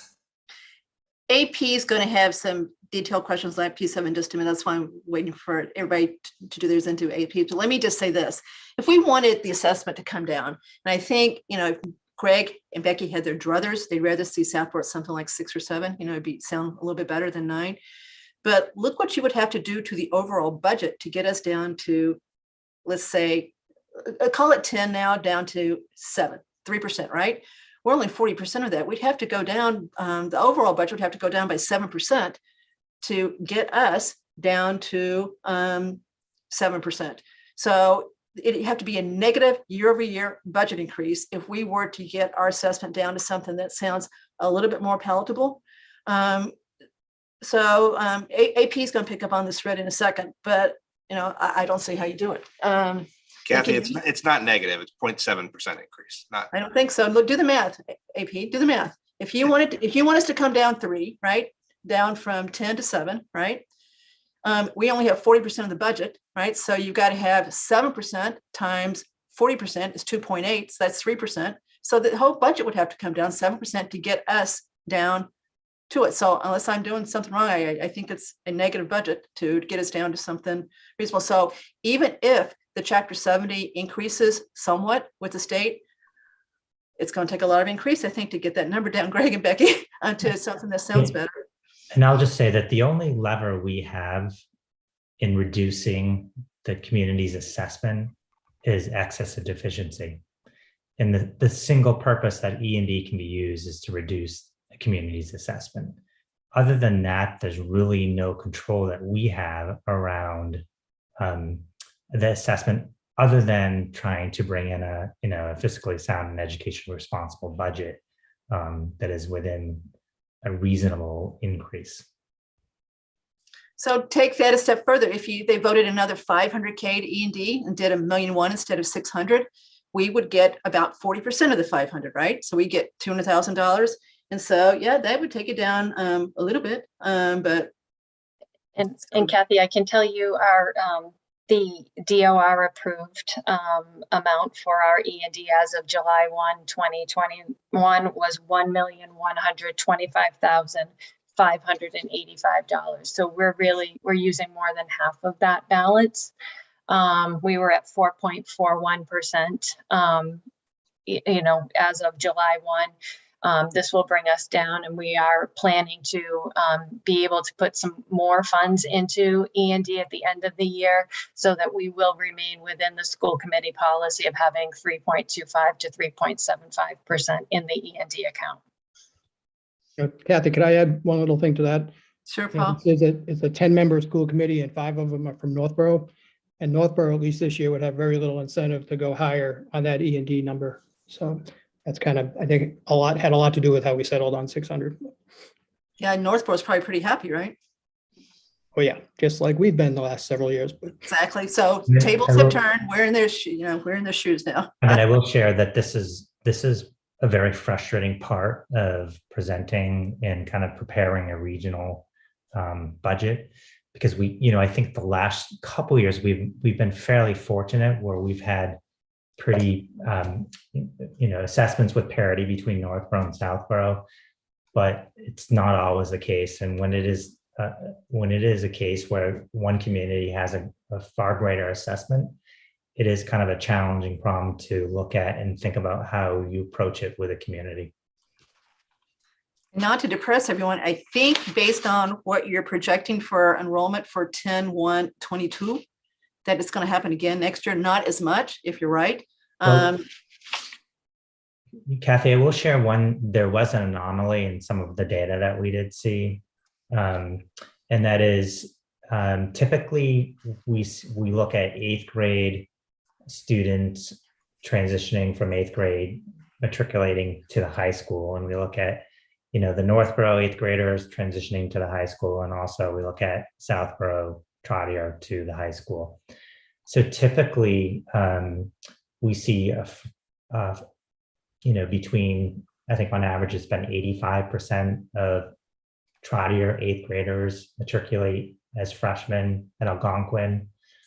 This year, we saw an increase. It was 90, I believe, I don't have the number in front of me, but I believe it was 91 or 92%. The year prior was 77%. So we saw a significant increase of 8th graders from Trotter attending Algonquin. Conversely, we typically see a greater percentage of 8th graders in Northborough attend Algonquin. And this year, we saw less 8th graders in Northborough attend Algonquin. So you start even looking at that, and that starts to look at enrollment shifts as well. So that is something that we typically have not seen over the past couple of years, and we're looking into why. We do think the pandemic and COVID has something to do with it, but we probably won't really be able to see if it's just it's an anomaly or a trend after we look at the data for this upcoming year.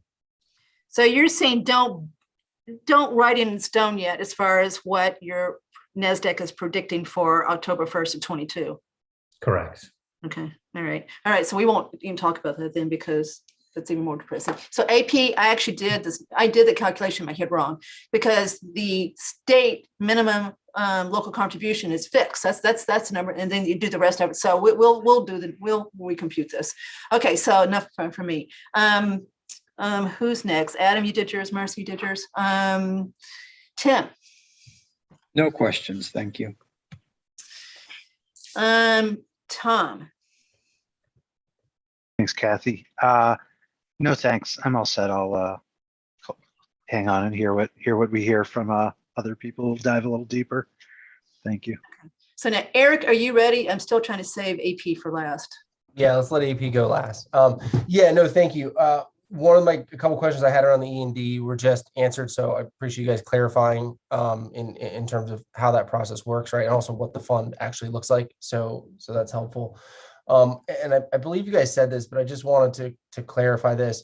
As it pertains to it sounds like you guys were saying you're transitioning away, trying to remove student fees, right? Was that parking as well as a couple other activities, athletics, and the goal is for those to be zeroed out for students by next fiscal year? Is that correct? Student activities we're hoping to zero out in FY24, and then the school committee is still having conversations around how do we reduce athletic fees and parking fees moving forward. Okay, yeah, because it sounded. Did you say? I just want to make sure I have the correct notes, because it was interesting to me that what was the total number that student fees for athletics brings in? Was that 200,000, or was that? So this year, with the projected revenue is 260,000. Okay. And then for parking, I believe, Becky, we have 60,000 in parking fees. Yes. So again, it's a little over 1% of the total budget, that percent increase. Yeah, I appreciate that. It caught my ear less because of it's impacting the overall budget increase, but because of the percentage of the individual budget, like for athletics, right? Like like athletics is what I think 574,000 roughly. Does that sound about right? I think if I'm reading. So it's a pretty good chunk. So anyway, I mean, really interesting. I'm all for students not being burdened, right? If we can avoid it and maintain level services, but that stuck out to me. So I'll stay tuned to your other discussions. Otherwise, no other questions. Thank you for clarifying. Marcy, have you had a chance to ask questions on this one? Yes? Okay, so AP, it's all yours. All right. let me start by saying I'm just playing devil's advocate here. So I'm just kind of running some numbers and I want to run by you, which I think is, our job as advisor. So nothing against anybody personally. I'm just going to run through the numbers. So a 3% increase in theory with a 2.75%, contractual obligation, rate doesn't sound bad. The issue I'm coming up with is with a almost 7% reduction in enrollment, right? That then, basically we're keeping our teachers flat, but we have less students, right? And it's kind of been a trend over the past few years. We went from 2016, basically a 14-to-1 teacher ratio to about a 12-to-1 now, right? And so it's just, if that's the direction the town wants to go, I think that's fair, but let's say that up front as our goal. Because, over the last 5-year period, we've increased the budget 28%, but enrollment's dropped 14%. So there's a mismatch, right? And it might be offset by the fact that we want to increase our student ratio and we want to do things with that, right? But in my head, as a math person, I say, if 78% of your costs are contractual in insurance, right? That means it's basically variable based upon the number of teachers and staff. And there's less students, in theory, there should be less teachers. But it seems that the teacher rate is pretty stagnant and the student rate is dropping steadily. And it looks like, I'm not sure how accurate the projections you have are, but it looks like it's dropping even more and even more, going into the future. So that's just my first foray there. So a couple comments. So I think over the past decade, if you look at enrollment trends, we have seen a declining enrollment at Algonquin Regional High School. I believe it's been around a 14% decline in enrollment. It's been significant and projected. So I think in the next 10 years, I think we are looking at a 6% decline in enrollment based on NASDAQ projections and some other projections we've done. I will share that the school committee over the past 5 years has worked to make sure that our class sizes at the high school are within the school committee's class size policy. We weren't 5 years ago, so we saw classes ranging from 28 to 35 students. Now our class sizes for the majority of our classes are within the class size policy. So I also think that when you look at the high school, the breadth of courses that students have to take is pretty impressive. Our offerings are very robust and comprehensive, and I think rival any high school in the area. In fact, I think many high schools come and look at our course of program of studies and look at the offerings. I think also as we look to kind of our mission at the regional high school, making sure our students have connections to adults and to teachers. And part of the way we do that is making sure that our teachers have reasonable class sizes and that students have many opportunities to interact with adults. And when you look at a reduction of, I'll say 100 students, at the high school, one way you can look at it is 100 students times the per pupil expenditure, and you'll get $1.5 million. And, many people will say, well, why don't you reduce your budget $1.5 million? But the costs aren't like an elementary school where you can look at class size and you can reduce class sections, and it's a much simpler equation. The programming is distributed across a much more complex schedule and offering, which makes it more challenging to make reductions. If we were to reduce, I'll use 10 teachers, for example, we would end up increasing core class sizes. We'd be increasing our guidance staff responsibility in terms of the number of students they're supporting. Our special education teachers service delivery numbers would increase. So part of what we've been doing, Andrew, is really looking through attrition. Like we had some people retire What's not reflected in my presentation is we didn't replace some of those positions, not to the degree of enrollment decreases, but slight decreases in staffing, because we do look at that and understand that, when we had 1,600 students in 2012, and now we're looking at 1,250. It's just a different equation and different number, and in many cases we can maintain class sizes and reduce staff at the same time. I hope that provides you with some context. No, that's perfect. And in terms of class sizes, are we below our threshold right now? And I say that just wondering if it's maybe we're at the point where like school choice might be something good to add in to increase our revenue or something like that. Yeah, I think that, again, it's a little bit more complex to say we are below. It depends on the content area. And, for example, in our core content areas, ELA, math, science, those core courses, we are within the class size policy. We're not below it. But some of our other offerings that we have, in our fine and performing arts, we might be below the class size average, but we always have been. It's not as if now we're dipping below what we've historically have been. And to your point around, looking at school choice, I think that is a conversation the school committee is having around, is it time to think about school choice as a way of generating revenue for the district? I think right now the challenge is, for a school choice student, you receive $5,000, but the actual per pupil cost at the high school is $18,000. So there's a differential. Yep. But it is a discussion that the school committee is having to see, when is a good time to think about, at least experimenting with school choice. Okay. And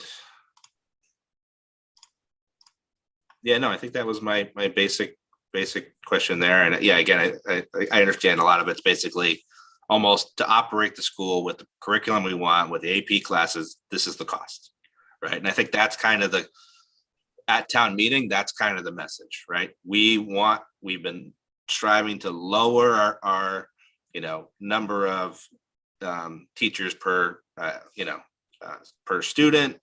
We've been striving to increase our AP, our arts, and et cetera. The 9.9, we can say why that happened, right? The math is there, but I think for me, we just looking at the current trend of enrollment, right, up through the last 10 years, and then what it's supposed to look like with the NASDAQ and your own projections over the next 10 years. It's okay. That's a problem if that's our fixed cost, right? Our per pupil expenses are just going to keep growing and growing and growing and growing. And we're not necessarily even adding anything new. It's just we have less students. So I think just keeping that in mind. I mean, I think this year we had a pretty big drop, more 6.6%, where it's been about on average about 1% over the last 5-6 years.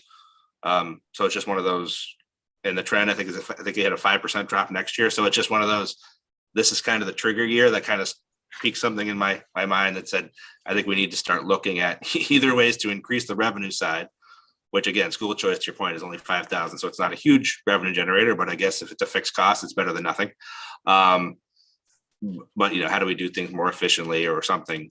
At some point in time, we're going to get down to class sizes that are really great, to have, the class sizes where you have, maybe 10, 15 kids per class. But from an economics of scale in terms of the town cost, that's going to be, unsustainable. It is something we are looking closely at and trying to be mindful of, and thinking about the overall student experience. And the only other comment I will make is that we do educate students through age 22, post grad, and then we have a number of very specialized programs at Algonquin, which do allow for students who have significant needs to be educated within their community with their peers. And sometimes when you look at the budget, that isn't something one can apparently see around, if we didn't have some of the programming, that the only other alternative would be, out of district placement, and that's costly. but it is something we are monitoring closely. Yeah, and I think that the collaborative, I think that was a great move, and sounds like it's a great program. So, yeah, I think you're certainly moving the things that you can and moving in the right direction. But I figured it was, it wouldn't be our job if I didn't at least bring this up. Hey, Andrew. I wasn't expecting a lot of conversation around school choice. I didn't realize it was on the radar. It's a very controversial subject. Is this something that the town is and the district is truly diving into in the near future? So all districts by law are choice districts unless the school committee votes to opt out by June 1st. So every year, the school committee has a debate and conversation whether it wants to opt out of school choice or do nothing and accept school choice students. So the school committee actually began the conversation at its last meeting, and at its April meeting, we'll be discussing school choice in earnest, and then either voting in April or beginning in May. And Paul, you probably have more to comment than I do. Yeah, I mean, every year we have this discussion, and for me, every year it comes down to, well, the state's going to give us $5,000 and it costs us more than 3 times that to educate a kid. So, I mean, to me, that's all you really need to know, but there's a lot of other kind of caveats. You don't know what students you're going to get. Could be a special needs student that's going to cost, significantly more than our usual $17,000, $18,000. It's also, once you accept a student, you have to keep them. So if you accept a student at grade 9, they're with you through grade 12.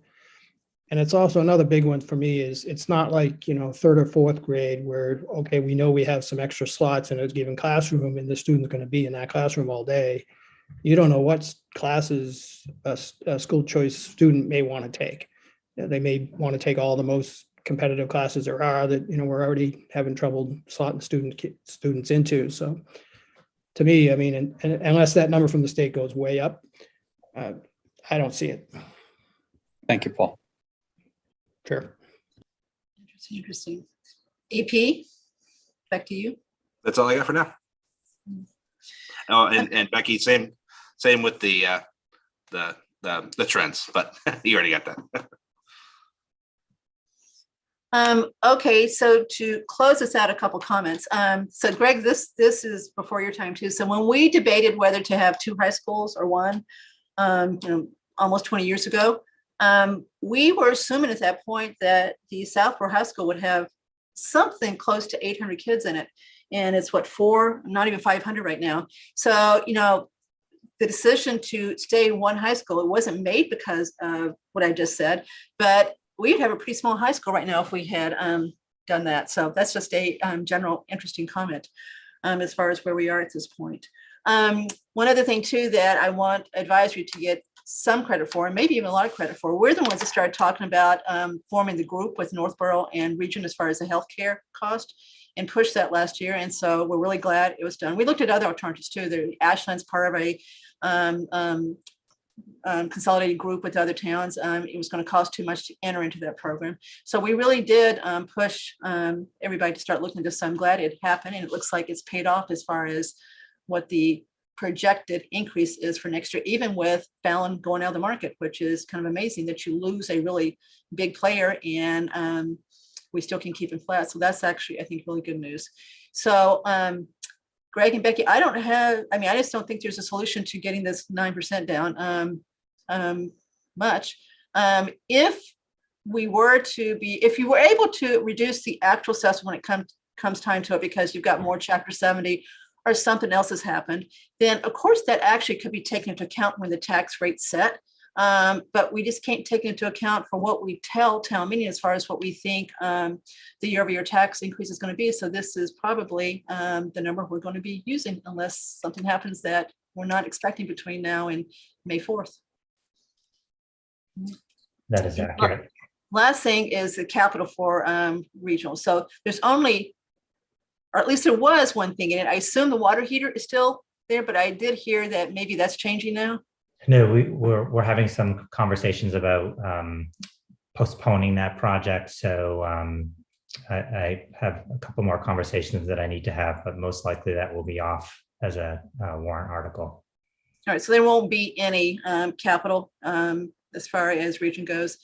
Okay, so that's good to know. Then the last thing that you guys are interested in, obviously, is the warrant article where Southborough is being asked to approve a regional capital stabilization fund. Northborough did it a few years ago. Southborough has rejected it, I think twice. AP reminded me that 18 we voted too, so probably twice that we voted against it. I don't know what the votes were, but we did not support it. It's a majority vote. It's not a 2/3 vote. So we did not approve it. So that's back on the warrant for this year. There are some significant capital projects that regional is considering, including a enhanced athletic facility that would require quite a bit of money. So the timing is probably because of those. The warrant article allows up to 5% of the budget to be assessed to put into this fund. And that's what it says. It doesn't have to be 5%, but it could be up to 5%. The overall budget's, $20 million. So that's another $1 million that could be assessed between the two towns. So our share of that would be about $400,000, which is, as everybody knows, about a 1% year-over-year increase in your average house taxes. So it's not insignificant as far as the impact of it goes. So we have spent, quite a bit of time looking at this, Greg. I think as of tonight, there is probably not support for it. Doesn't mean we won't change our mind before town meeting. But we haven't voted. So it's definitely not written in stone yet. But I wanted to turn this back over to Andrew Pfaff for a moment to kind of talk about our reasons for not supporting it so far, and then just let you and Becky respond to those reasons. Sure. So first, I think, the town needs a capital stabilization fund before Algonquin does. I think, we could always put Algonquin capital into that stabilization fund, but I think the town, should get one first. I personally don't think I want to give up the ability for town meeting to vote on capital items.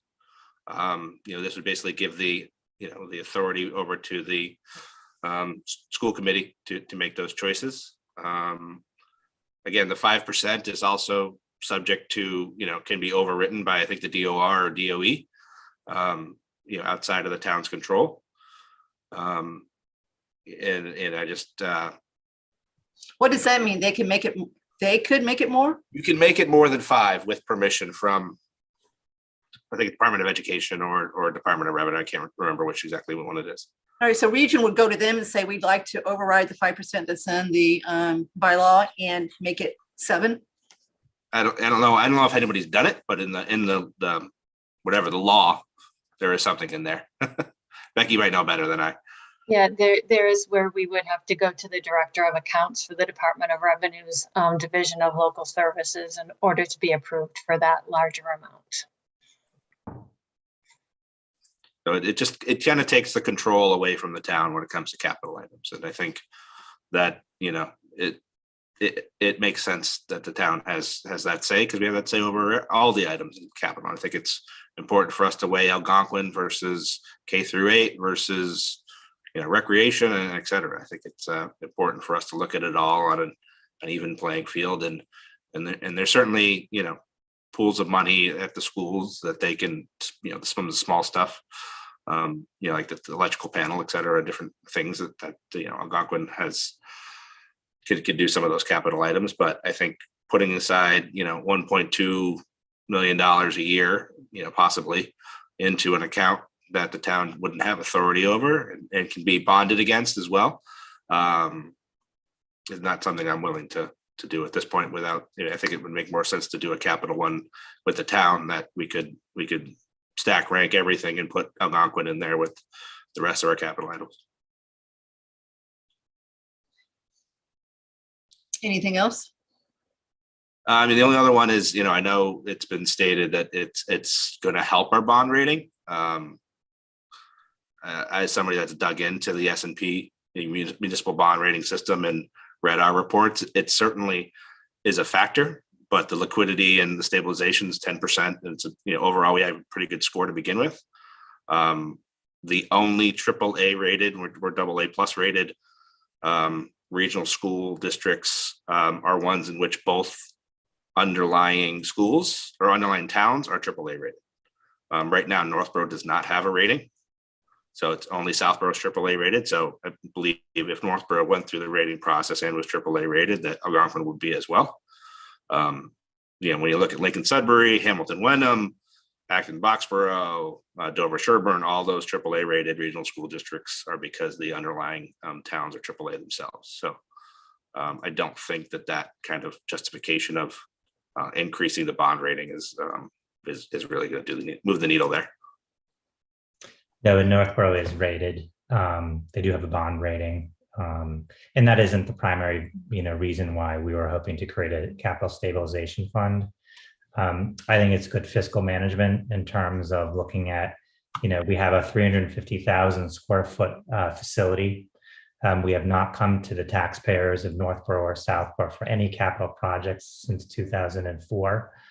We've tried to be good fiscal stewards of the space. And Algonquin Regional High School is not getting any younger, and capital projects are queuing up.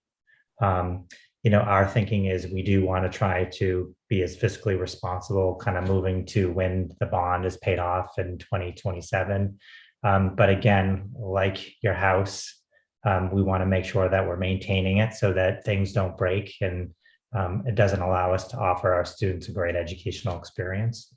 Right now, at the end of a fiscal year, if we are good financial stewards of the budget, the only option we have right now is to place money in E&D. And the only thing you can do with E&D is lower communities assessment. You can't do capital projects with it. The sole purpose of an E&D account is to say we can lower assessments. I think, again, it's a large facility with a lot of capital projects lining up. And this is one mechanism for us to be able to try to tackle some of those smaller projects.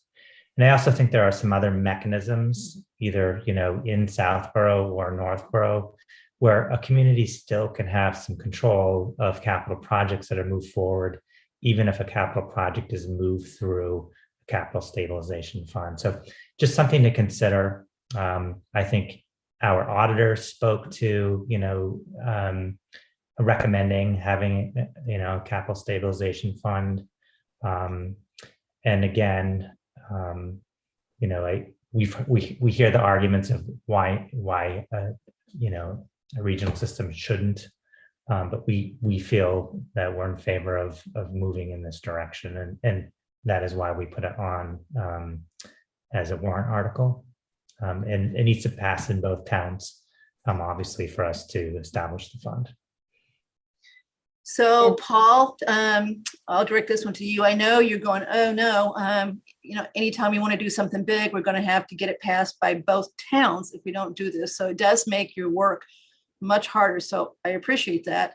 But if you remember some of the past advisory positions, advisory, for the most part, doesn't like stabilization funds. We've got a very small one in Southborough. Don't know what Northborough's is. Ours is like $600,000. That's it. John Butler, who was a member of advisory for almost 30 years, was adamantly opposed to stabilization. So wrote a white paper in 2010. And then the town had a bunch of stabilization money at that point because of a couple things that had gone our way. And advisory and the select board got in a very heated discussion at town meeting as far as what the appropriate role of stabilization funds should be and the amount. Advisory's position won, even though that wasn't even unanimous. Marty Healy was on advisory. He wasn't for it at that point. But anyway, it won. And so they basically reduced the $3 million stabilization fund to 600 with a vote at town meeting, which made the year-over-year tax rate go negative that year. And we've never increased it since then. No one's really pushed to do this. I know that our town treasurer would like to see stabilization funds in Southport too. So he's not going to vote, but my guess is he's going to encourage people to support this because he believes in stabilization. So it's just a philosophy. One of the compelling reasons in John's white paper for not maintaining a large stabilization fund is that he believes the money is better used by the taxpayers. And then when you want something, go to the taxpayers and get it, but don't keep it sitting there, that the town doesn't have a great use for this money sitting around. He also believes that there's a better matching if you wait till you need something and then buy it, bond it, whatever. You're going to match the people who are going to use it better than if you stockpile a bunch of money, those people leave town, and they use the money that they contribute to buy it. So there's arguments on both sides of this. At town meeting, my guess is if Mr. Butler is there, we will hear from him as far as, and he's very articulate. He will get up, and unless he's changed his mind in the last 12 years, which I don't think he has, he will make a pretty good argument, regardless of what advisory says, what select board says. He'll make a pretty good argument not to pass this. I don't remember why it didn't pass the other times. I just don't remember what the argument was, but it didn't. So I just don't know if, the people are going to think differently. It's a different group that's coming or not. So I don't know how this ends up at town meeting, nor do I know where our vote's going to end up, nor do I know where select board. It could be select board supports this and advisory doesn't. So we actually could have a split vote, which is, it happens. So I just don't know, Greg. So we hear you. We'll continue to talk about it. Anything else you want to add later on that you forgot to say, let us know, and we will certainly take that into account. But Kathy, can I just make one comment? So I was there in 2018, so I have Mr. Butler in my ear. I remember his comments, and I think you echoed some of his remarks around why not, why would you have? But I do think that some of the conversations we're having, the school committee is having, is some of the goalposts can be created with good policy at the district level. So you can have policies that state that, here's the maximum amount you can have in a capital stabilization. Here's the process in which you need to go through to use it. So I think there are some goalposts through good policy, good fiscal policy, that it puts some controls in place. So I just would add that as you weigh your decision, and I respect your decision. I think I can argue both sides. And Greg, I could see those goalposts being very useful, right? Especially the dollar amount or what it's being used for, but it's not in the warrant article, right? If that was right, because now we're okay. We're hoping that the school committee does this, right? But it's not what we're voting on. So I think if you adjusted the article to include that, I think it would have a much better chance. So you might want to consider revising the language. The article, the warrant's not going to go to the printer until a month before, right? So you've got time to, and you can always amend it, before too, as far as making it a little bit more restrictive as far as how it can be used. That might satisfy some people. Can I also just clarify one item as well? Andrew, you had mentioned utilizing the rental funds to do any projects like we had done at Trotter. The high school's account is not as healthy as it is here in Southborough. The majority of the funds that actually go into that account, it's kind of combined with the parking fees, and we utilize those fees to pay for the majority of our paving, actually 100% of our plowing in the wintertime and sanding, because we are responsible for that at the regional level. And we have in years past been able to do some smaller paving projects with that money, but it has been not to the level where it's needed.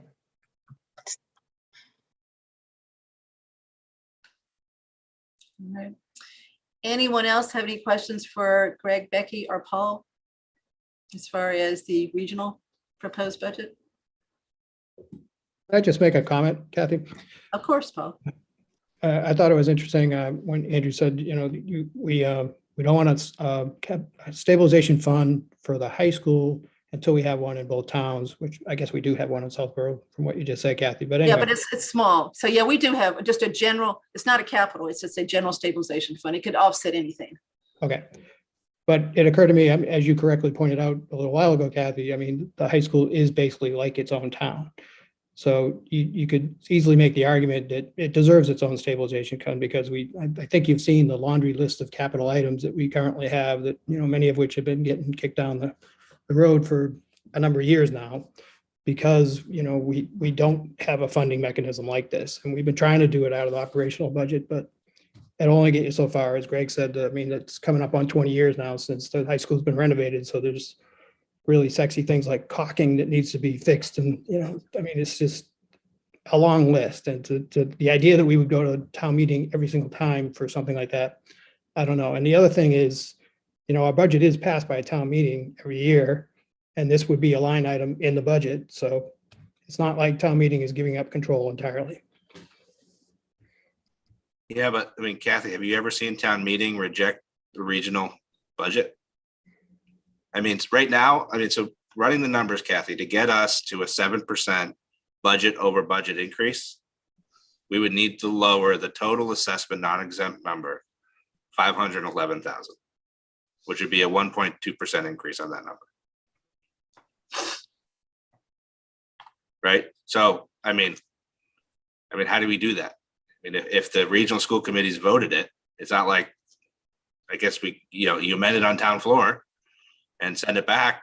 But how does that, is that even possible? So, and Paul, with all due respect, the regional school committee is a town, but it's a town that doesn't have a town meeting vote, right? It's just the school board who are elected. But again, you don't have the majority of everybody in town getting up to vote on everything that goes in there. And that's my only caveat. So Well, I'll Paul, I expand would on say that. your E and D, go ahead, Tim. Oh, thank you, Kathy. I'm sorry. Yeah, Andrew, I would agree with you. I think we have to remember that I do believe it takes a 2/3 vote to appropriate money out of a stabilization fund at Yes. town meeting. Yes. And that is something that the town will lose in a district stabilization fund. So, over the course of several years, we could put a lot of money into that fund and have no control over how it's actually spent. So that is a concern. Okay.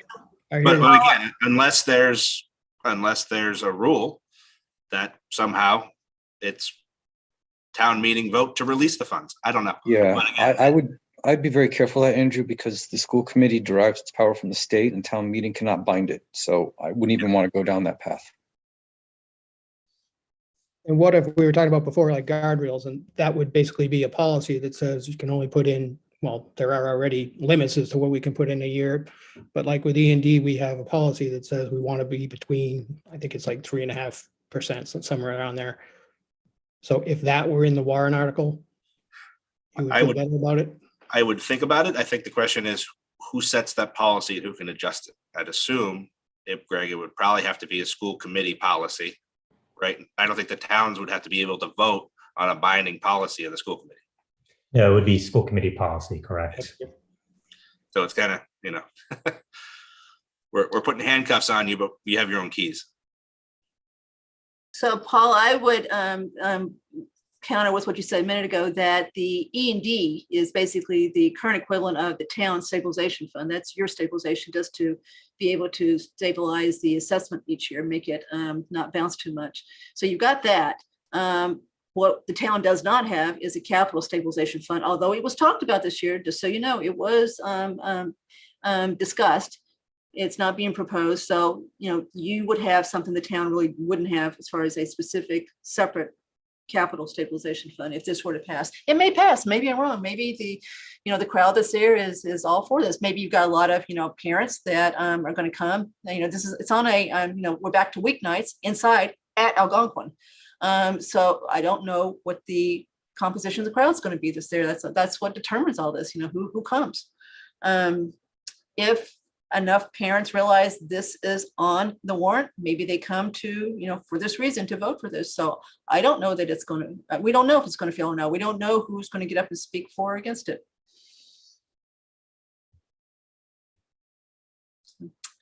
So more to come, but we'll keep talking and see where we end up as far as that one goes. Okay.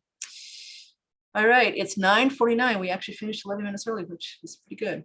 Okay, so Becky and Greg, will you keep us posted as far as any changes? We're just going to assume we're done as far as your budgets go for now. And then let's keep talking about this warrant article to see where we end up.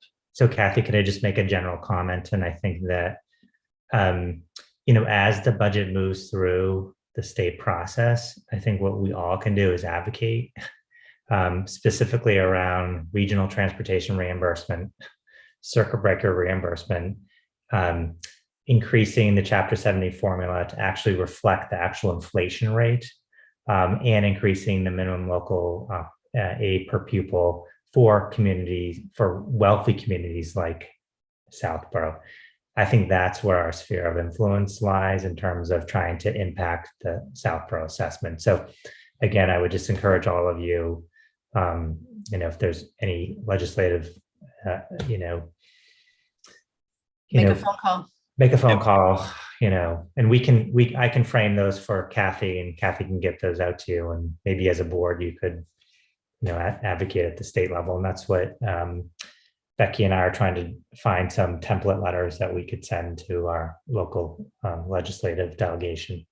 All right, I think that's a great idea. And there really is a lot of money floating around in the state right now that needs to go someplace.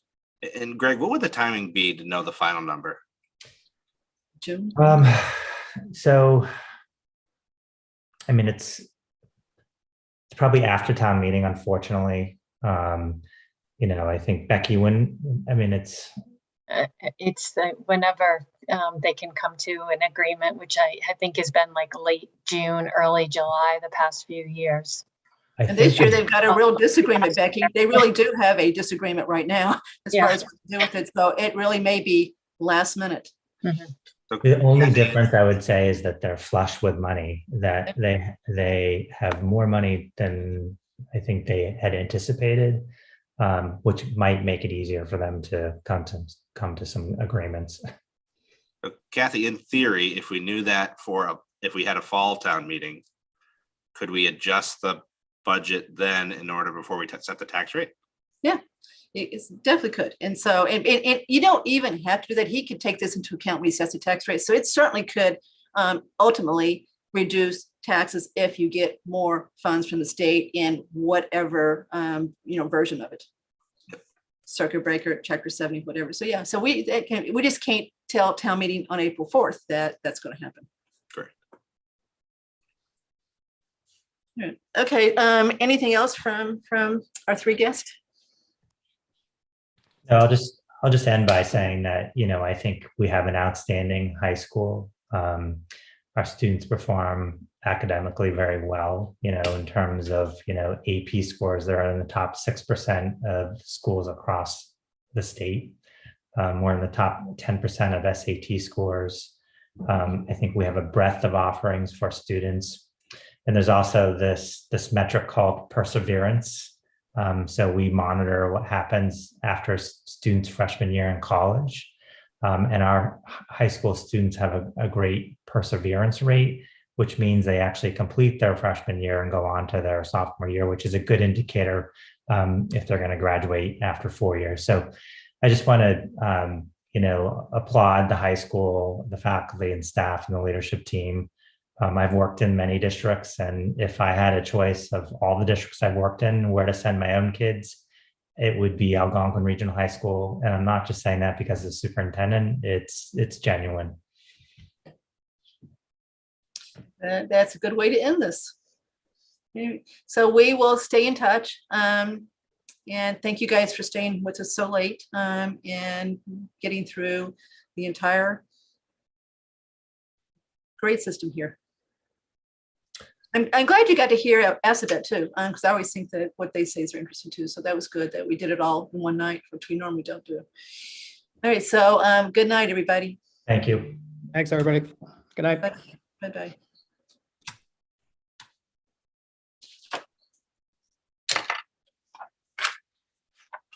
All right, moving on. Okay, so the one thing I want to make sure I say now before I forget, we're scheduled tomorrow night to meet with the select board at 7:30.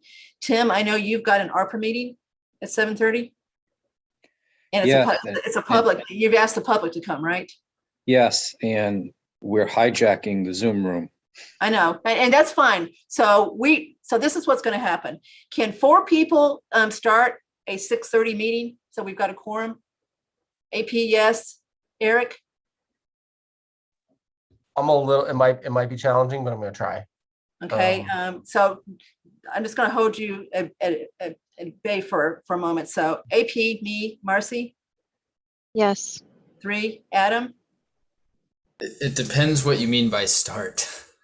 I can log on and listen, but I definitely will be pretty distracted. I'll be alone with the kids. So my wife's teaching a class tomorrow night. okay, Tim, can you do the first hour, the 6:30, 7:30? Okay, perfect. Okay, so we've got our own login for 6:30 to 7:30. Then we've got to log off right at 7:30 for a couple reasons. We're going to now then join the select board Zoom. So they've got that set up. So we log off at 7:30, join it, and that will open up the room that we're in for the ARPA meeting. So that's kind of the plan. We're going to approve the 2 minutes that Claire has drafted tomorrow night real quick because we've got a quorum to do that. She's got my corrections. So she's going to send them out with my corrections in them, and anybody else that wants to make corrections ahead of time, send them to her so she can send out a fresh set. And so I think they'll be quick to review and to approve. So we'll get that out of the way too. But the main purpose of that meeting is to make sure we're on the same page as far as the issues we want to discuss with select board tomorrow night. I'm going to send you that list.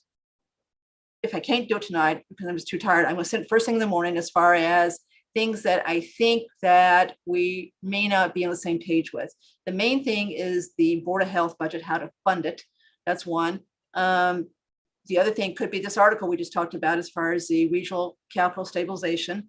But there's more things that are cropping up all the time. So we've got a lot of things to discuss besides the budget, which we're about to get to. So we'll see where it goes tomorrow night, and we probably will have to have a second meeting with the select board to truly finalize our position. So tomorrow night will be the first one of 2, I think. So we should get some things out of the way. The one thing I wanted to mention again, and I hate to keep spending so much time on $2,000, but the hotspot line item for the library. I've talked to Matt Probst from the MTC, and MTC has not voted to support that, even though I think Ryan Donovan thinks they have. Matt himself is not in support of it. He called me tonight and he basically said, look, you can create a hotspot with your cell phone. Almost everybody can, even if you've got a basic cell phone plan. He's tested, he knows you can do it.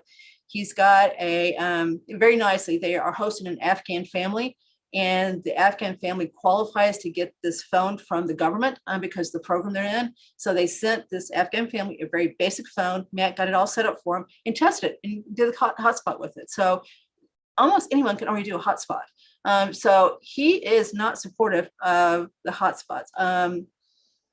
If you look again at the email Ryan Donovan sent us as far as doing the survey, I just don't think it's compelling.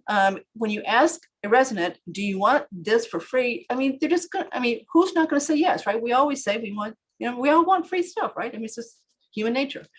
So I just don't think that's a compelling argument to do it.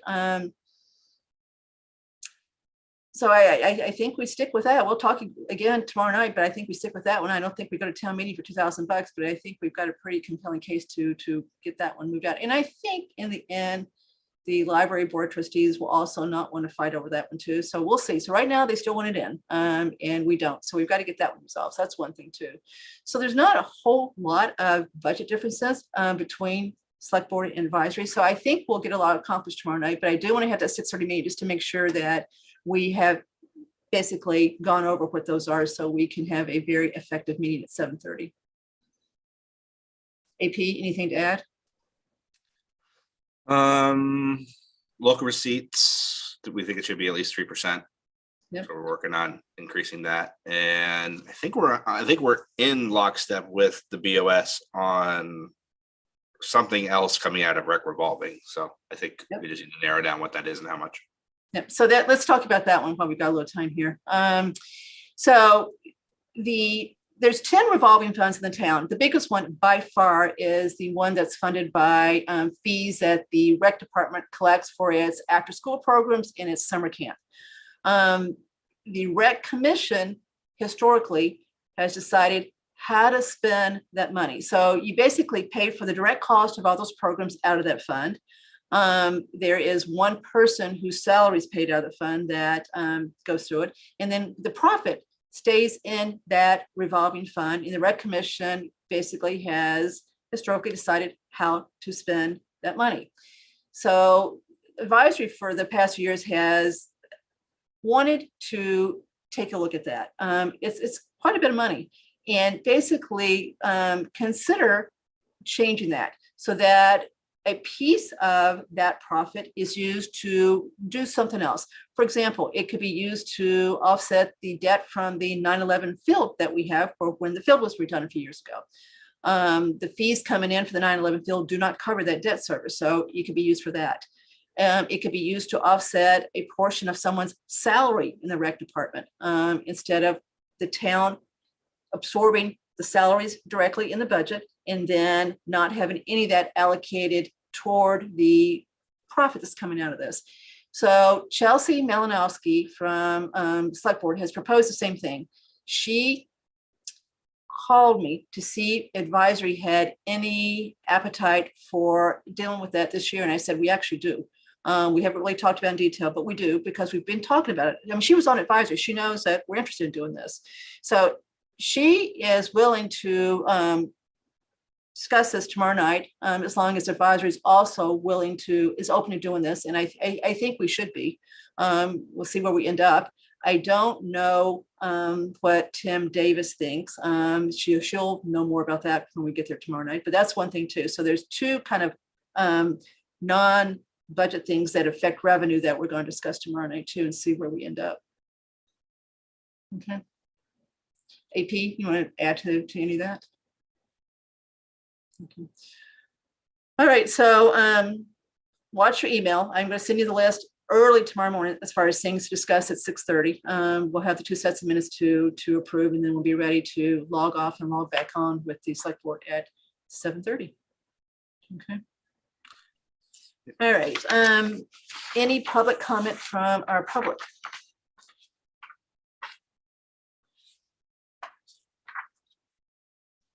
Okay, so I don't know who Town of Southborough is, but they have a comment. So can we bring them over, Eric?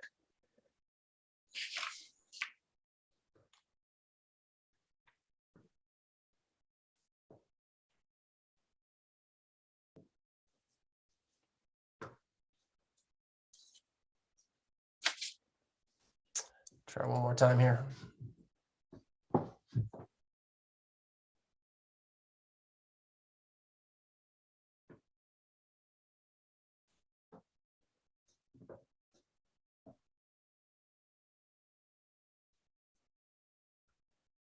All right, we'll do third time's the charm. So they do have to accept, but this is my third time trying for Town of Southborough 1 to be promoted to. You can also just try the allow to talk, and then I think they can talk as a attendee without being promoted.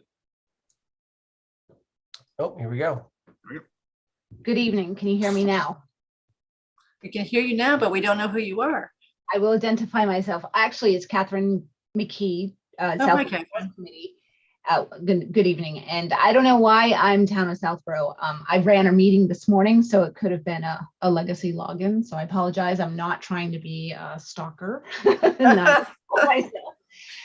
So I just have a quick question, and I know it's public comment. So if you can't comment, and I don't know how it works, but I'm just curious. So the Trails Committee has a bylaw that's going to be spoken or discussed, and I don't know if it's going to be discussed at tomorrow's meeting. So I haven't had an opportunity to address the advisory committee, and I know you guys are extremely busy because I sat through and watched your meeting, and I understand your agendas.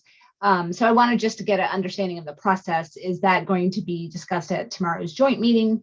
I just wanted to make sure you had all the information you needed and to answer any questions in advance if that was helpful to kind of streamline that discussion. Okay, so can you clarify which article you're talking about? Yes, currently it's Article 31. I believe the number is still consistent. And the Trails Committee is essentially okay. That's what I didn't hear. I didn't hear you say trails, and I thought you trails. Okay, I don't know that we're going to discuss that tomorrow night, Kathy, but I've got, just so you know, because we messed up as far as being able to meet last week. Yes. And therefore we've moved you, if it will work, to next week, if that'll work, the 30th. Yes, what time? Do you guys? You It's can, like you can tell me what time works best for you. I haven't scheduled the times yet for everybody, so you're here first. So if you want to go first, that's fine, which would be 7:30 or 7:35 or so. Yeah, 7:30. Anytime after 7:30 is fine. I have an earlier obligation, but I'll be done by then. That'd be great. Okay. All right. So we're going to talk to you at that point. So I doubt if we talk about your warrant article tomorrow night, Okay. it's going to be more focused on the budget itself. We got to get that done first. But we will talk. I mean, in the end, we will vote on this article as will they. And if there is a difference in opinion, we will try to reconcile that. We try to go to town meeting, with same vote, so we don't have to argue on the town meeting floor. Doesn't always happen. So we definitely want to hear from you. I'm sorry about last week. And then we'll go from there. Great. Thank you so much. You have a All right, great thank you. weekend. All right, good night. Okay, so as far as schedule, we're meeting tomorrow night, and we're meeting next Wednesday, and we're meeting the following week. Mark Purple hasn't told me when he is going to send the warrant to the printer, but he usually does it about a month ahead of time. So we're probably going to start voting on the April 7th meeting, because we need to get that vote into the actual printed warrant. However, I've been assured that this year, Mr. Haggerty's listening, that we're going to have the ability to use the screens like we used to before COVID.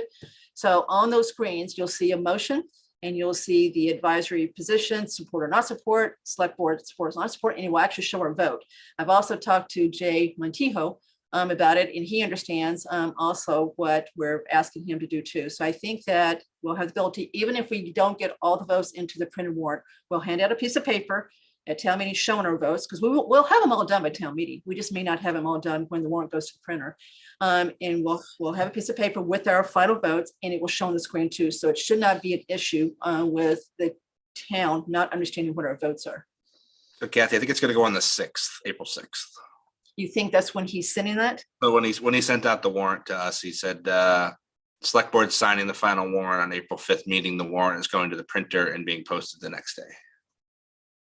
Okay, in the past, he has given us, just so you know, a couple of extra days when that's all we needed. So we're probably going to need, so I'll ask him to give us the April 7th meeting, and then, so I think he probably will. So we should be okay being able to vote on April 7th. If not, we'll have to go to Plan B. And Jim just raised his hand. All right. Well, he did, but now it's down. So Jim, if you want to come over, raise the, okay, yes. Can you bring Mr. Haggerty over?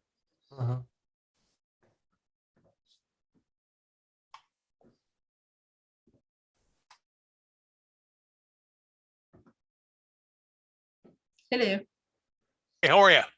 we're fine. Just a quick comment. Because this is an annual town meeting, legally the warrant doesn't have to be posted until it's a minimum of 7 days before the meeting. So there's wiggle room in here. Yeah. All right. Just want to throw that out to you. Yeah. So no, believe me, I'll beg for the extra days, and he'll give them to us. I Okay. think. Okay. So thank you. So Jim, can you come next week? As far as the things you were going to do last week? Sure. Absolutely. We're just moving that meeting to next week. Okay. So we'll see you next week. Thank you. Okay. Bye-bye. Okay. So that's it. Unless anybody else has anything. All right. It's 10:08. We did pretty good. These are big budgets. So thank everybody for hanging in there for this. I'm glad we got all three. I'm glad we got all schools in tonight. That was good to hear from Aspet at the same time too. I'm sure Greg was interested in hearing what they say, and if they stayed and listened, that was nice too. Okay, do we have a motion to adjourn? So moved. Second? Second. That was Adam, I think. Roll call vote. Eric? Aye. Cook is aye. AP? Aye.